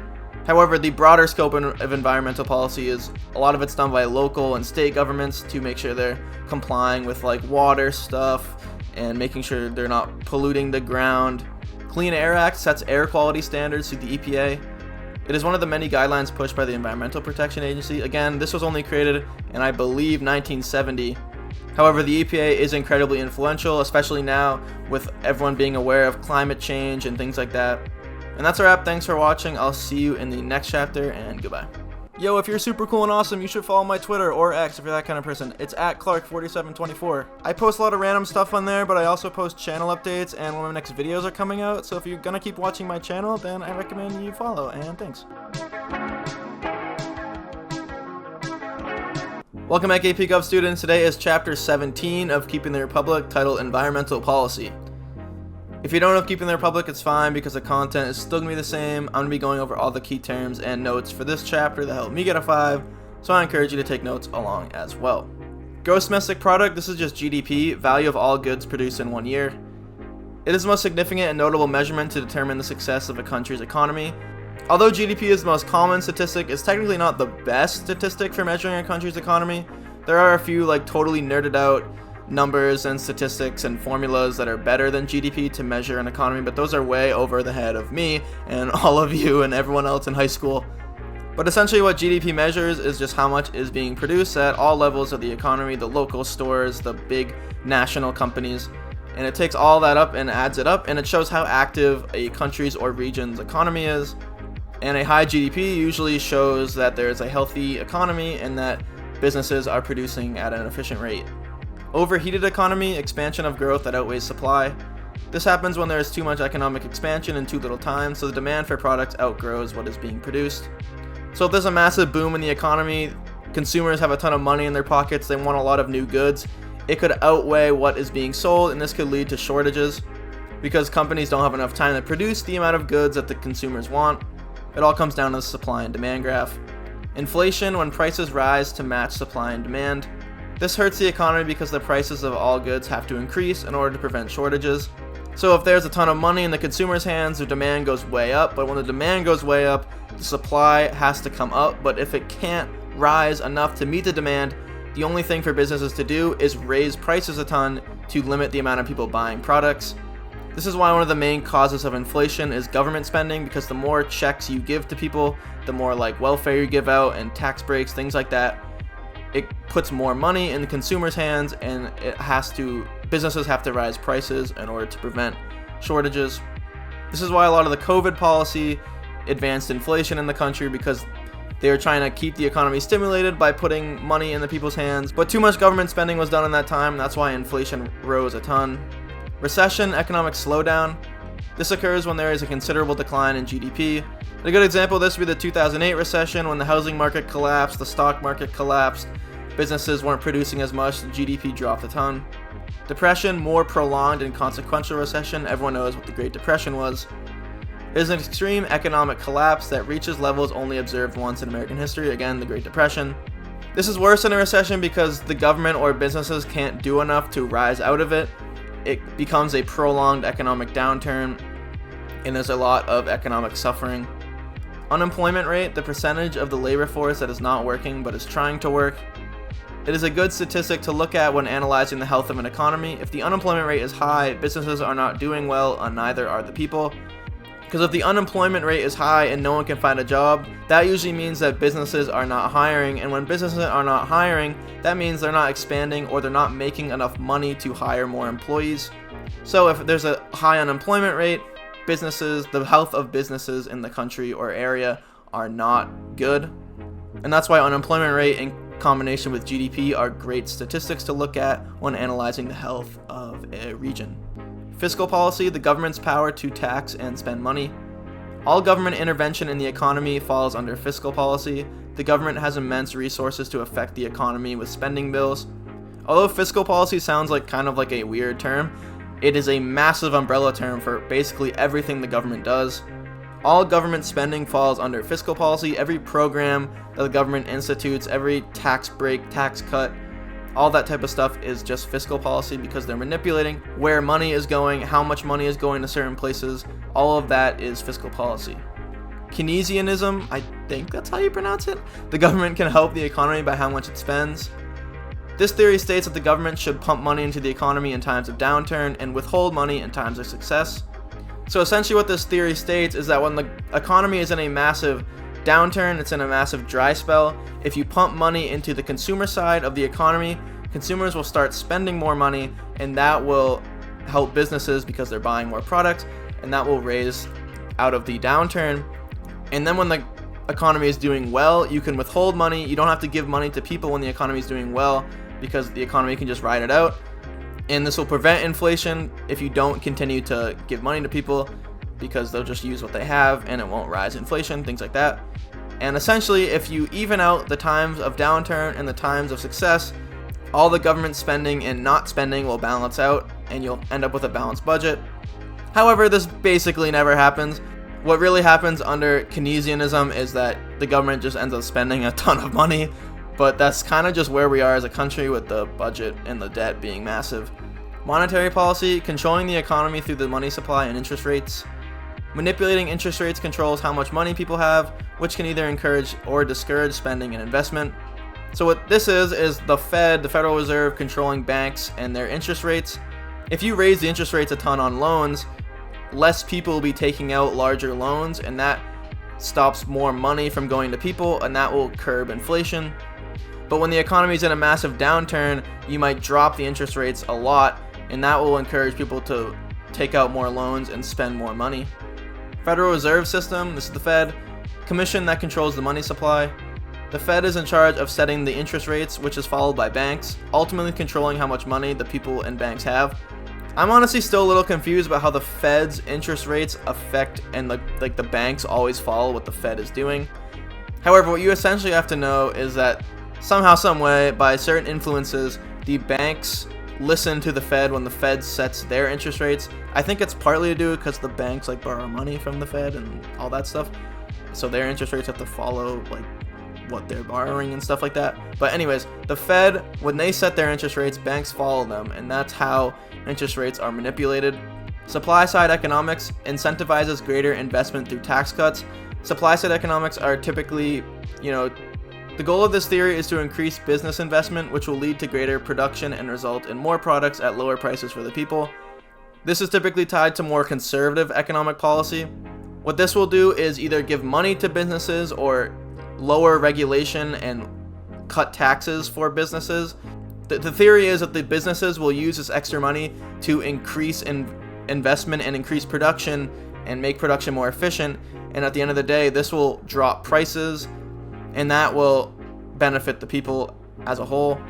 However, there are problems with this theory because what businesses will do with the extra money is not always put it to greater production and helping to lower prices. They'll just end up investing it or using it for themselves in a way that doesn't have anything to do with production. Progressive tax system. Taxes increase as income increases. America has a very progressive tax system. Money is separated into income brackets that are taxed at increasingly higher rates. There are a lot of misconceptions, I think, about the American tax system. We have a extremely progressive tax system. It's even more progressive. It's more progressive than even the most liberal countries in Europe. The top level tax bracket is extremely highly taxed. But essentially what a progressive tax system is that money is separated by brackets at certain cutoffs. So for example, this is not even close to what the actual brackets are, but 0 to 10 grand is taxed 0%, 10 to 20 grand is taxed 5%, 20 to 30 grand is taxed 10%. So the more money you make, the greater it is taxed. And what this helps to do is put less of a tax burden on people making less money and put more of a tax burden on the rich people making a lot of money. Deregulation, reducing regulations on businesses. Many people believe that engaging in deregulation will allow businesses to produce more products and therefore lower prices. This is tied to supply side economics. A lot of people believe that a lot of the bureaucratic regulations on businesses is just useless red tape, and this ends up hurting businesses and consumers rather than protecting consumers. So if you start to deregulate the business world, people think that it will take a lot of the inefficiency out of production, and this will end up helping businesses produce more products at lower prices, and that will lower prices for consumers. Antitrust policy, mitigating the monopolization of industries. This was a huge thing in the early 20th century with Teddy Roosevelt. The government has instituted many efforts to break up monopolies to create a fairer economy. So essentially what this is breaking up conglomerate businesses that control a massive percentage of a certain industry. A great example of this would be Rockefeller with Standard Oil. He basically controlled the entire oil industry, which allowed him to set prices however he wanted to because he didn't have any competition. So the government has passed laws on breaking up monopolies. Protectionism, favoring domestic business by limiting foreign imports. Proponents of this agenda state that homeland businesses should be protected by instituting greater tariffs and regulations on foreign businesses. So if you raise taxes and duties on foreign goods, foreign companies will have to raise their prices on their goods in order to reach their profit margins. So what this will do is always make foreign products cost more than domestic products, and these type of policies are introduced in order to, support American businesses. Free trade policies, putting less regulation on foreign trade. This is rooted in truer free market principles. It allows the market to decide on the prices of domestic versus foreign goods. Proponents of this policy believe that the best way to protect consumers is to allow foreign goods and domestic goods to compete fairly in the market, and consumers will pick which one is better. A lot of people don't like the idea of artificially raising prices on foreign goods just to protect American businesses. They should challenge American businesses to make better products than the foreign businesses. Trade deficit, difference between the value of imports and exports. This has been going in a negative direction in America as the actual production of goods is mostly done overseas in almost every industry. One of the things with America, one of the trends with America is that we don't actually produce a lot of anything in our country anymore. Because we have such an advanced economy, a lot of what we do is in the service industry and the research and behind the scenes stuff like that. We don't do a lot of on the ground producing little goods like clothes and toys, things like that. A lot of that is done overseas in the less advanced economies. So in order to get our actual physical products, we have to import a ton of things from other countries, and we don't actually export a lot of hard goods anymore. North American Free Trade Agreement, this is NAFTA, removed a lot of trade barriers. This was a victory for free trade policy. However, there are valid arguments about the impact that this has on the job market. What this did was open up trade between the United States, Canada, and Mexico, and ultimately this lowered prices from goods traded between those regions. However, this started to greatly affect the job market, specifically between Mexico and the United States. For example, this would have a huge impact on farming, because obviously Mexico would have a lot better farming weather than America has. We can only really do farming in the southeastern regions. So a lot of those jobs down in the southeast region moved down to Mexico, and this hurt the American job market. Nuclear triad, nuclear weapons from ground, sea, or air. This is where the chapter kind of starts to pivot to foreign policy. The threat of nuclear weaponry is the most powerful and influential foreign policy. So as much as you can do on like the diplomatic scene and things like economic relations and foreign relations, things like that, nuclear weapons are ultimately the best negotiating, resource that any country could have. If you have the facilities to eliminate any country that you want, it becomes the best bargaining leverage like you could possibly have. Terrorism, mass violence on innocent people. The threat of terrorism is a major driver of American foreign policy decisions. Basically, since 9/11, all foreign policy has been is counterterrorism. We have massive interest in like the Middle Eastern regions and Russia, things like that, when it comes to counteracting terrorism. A lot of American policy is balancing the relations in those like Middle Eastern, Southeast Asian regions, because we rely on those regions for a lot of goods and specifically like oil. Although a lot of those countries in that region have proxy states and like terrorism, organizations that are living in those countries. How do we balance our interests between preventing terrorism but also how much we rely on these countries and regions for goods? Anti-terrorism, defending citizens against foreign policy threats. A lot of on-the-ground police and military work is done to protect people. A massive part of our intelligence community and police and military budget is done to prevent terrorism. Counterterrorism deters terrorists from using force. The government and military is very active abroad in containing terrorist threats and rogue states. Most of our military operations, specifically done like in the Middle East, is counterterrorism based. North Atlantic Treaty Organization, this is NATO, everyone should know what that is. Body consisting of most of Europe and the United States. It united the developed Western world in the post-Cold War landscape. It influences foreign policy around the world. This is just a massive conglomerate of all Western developed countries. The United States is the biggest player in this organization, even though we aren't like in Europe. This body controls all the foreign policy done within Europe and between European nations and other regions, specifically Russia and like the Middle East. And naturally, with dealing with so many regions like this has a huge connection to economic policy and things like trade agreements. Cybersecurity, security measures on the internet. This is a relatively new sphere for the government to be involved in. It is becoming more important as the internet expands. As more people use the internet and as the internet becomes a greater player in like all aspects of life, the government has a huge interest to make sure the cyberspace is secure and make sure that they're limiting crime and hacks and things like that. Especially now, as a lot of our government functions and a lot of business functions are done like based on the internet, they rely on the internet and AI. You have to make sure that those things are secure to prevent the country from basically being shut down just because of a hack. National debt, the money the government borrows.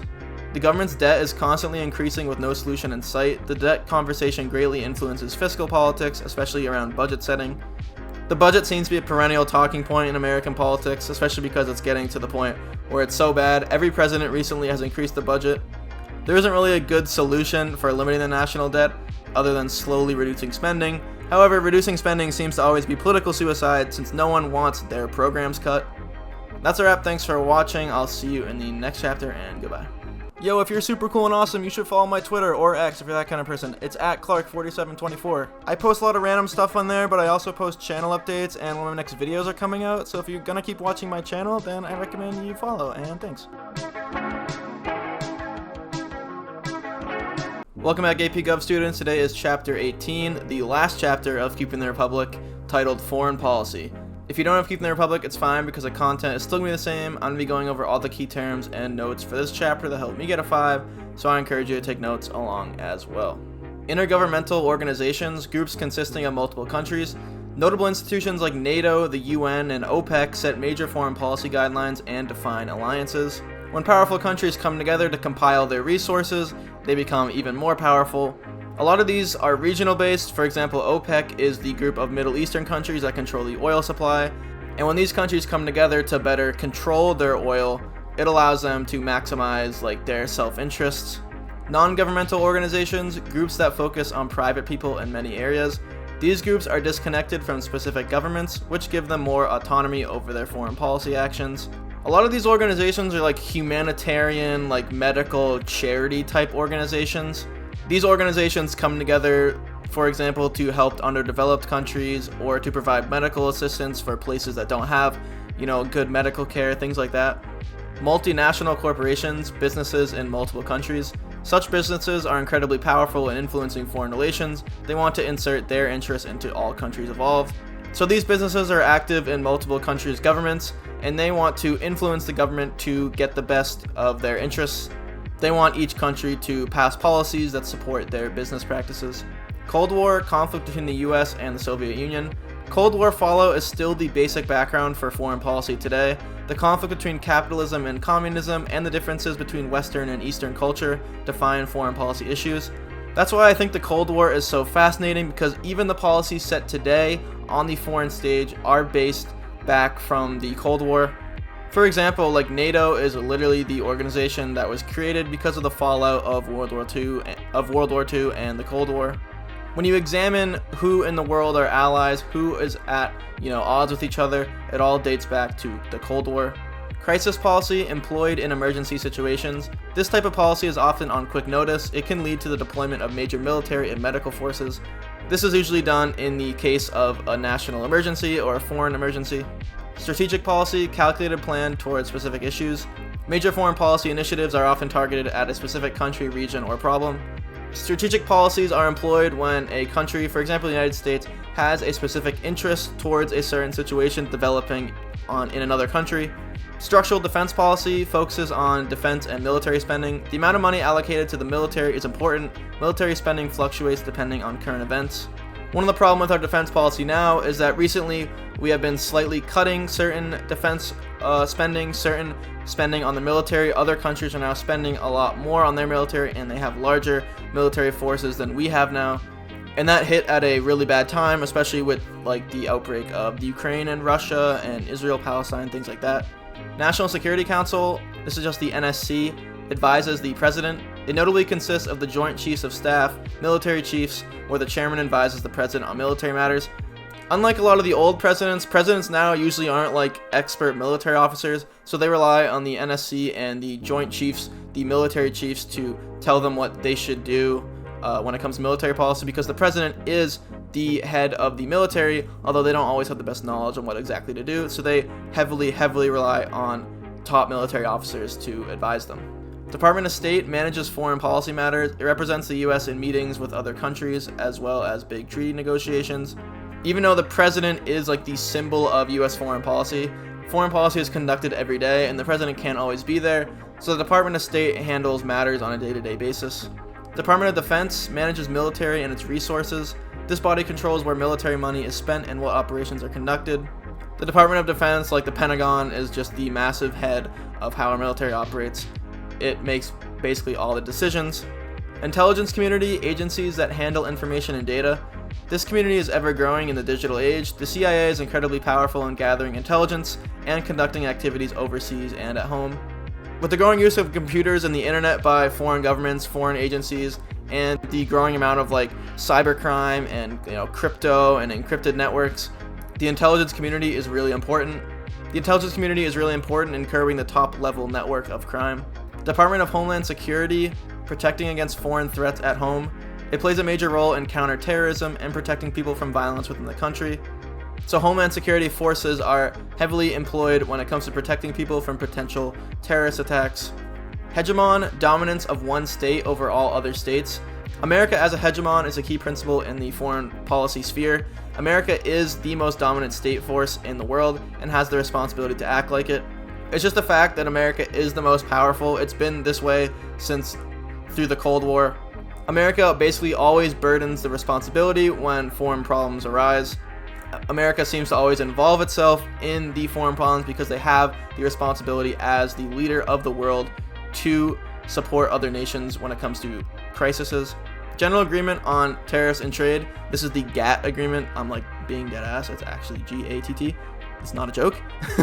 Encourages fair trade among more countries. It was influential both in its time, but also in starting off a new era that would open up trade. Honestly, this isn't that important. It's just like really funny because it's called GATT, and like my entire class made jokes about this. Deterrence, preventing another actor from achieving an expected goal. This policy aims to control or resist foreign states from doing something against the interests of the country. So this strategy is done by countries that have a lot of influence, so like the United States, and they employ certain stuff to basically get other countries from not doing what they want to do. America basically has all the leverage in almost every negotiating situation. Compellence, influencing another nation or actor to do something. This can take place between allies or enemies. It intervenes in another country's affairs to try and make them do something.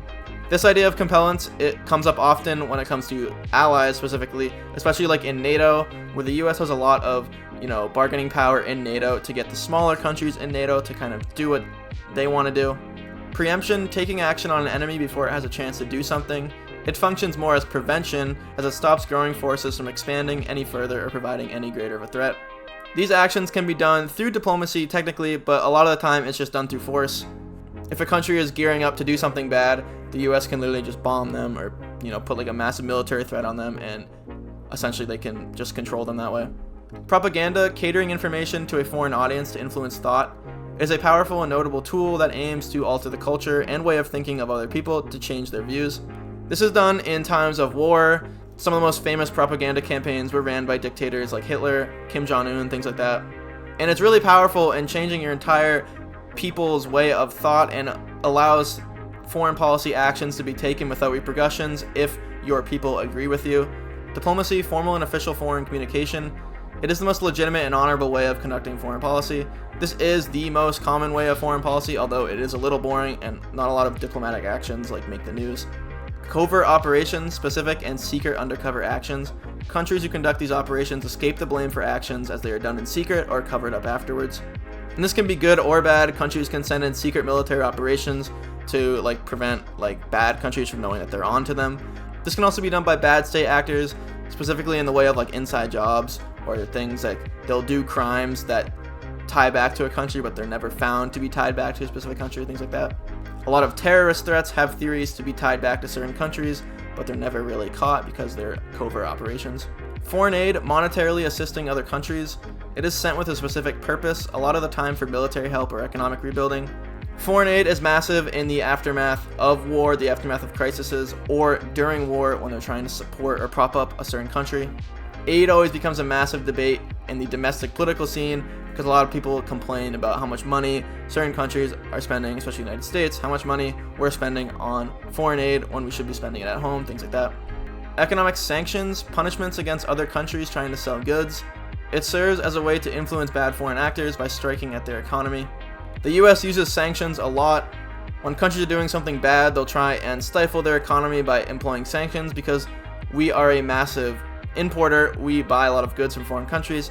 We can shut off other countries' economies by basically saying we're not going to buy anything more from you. And NATO can do this, and those intergovernmental organizations can do this as a collective effort. So all the NATO countries can say that they're employing sanctions on a bad country. And that's a wrap. I will not see you in the next chapter because we are done with the book, and goodbye.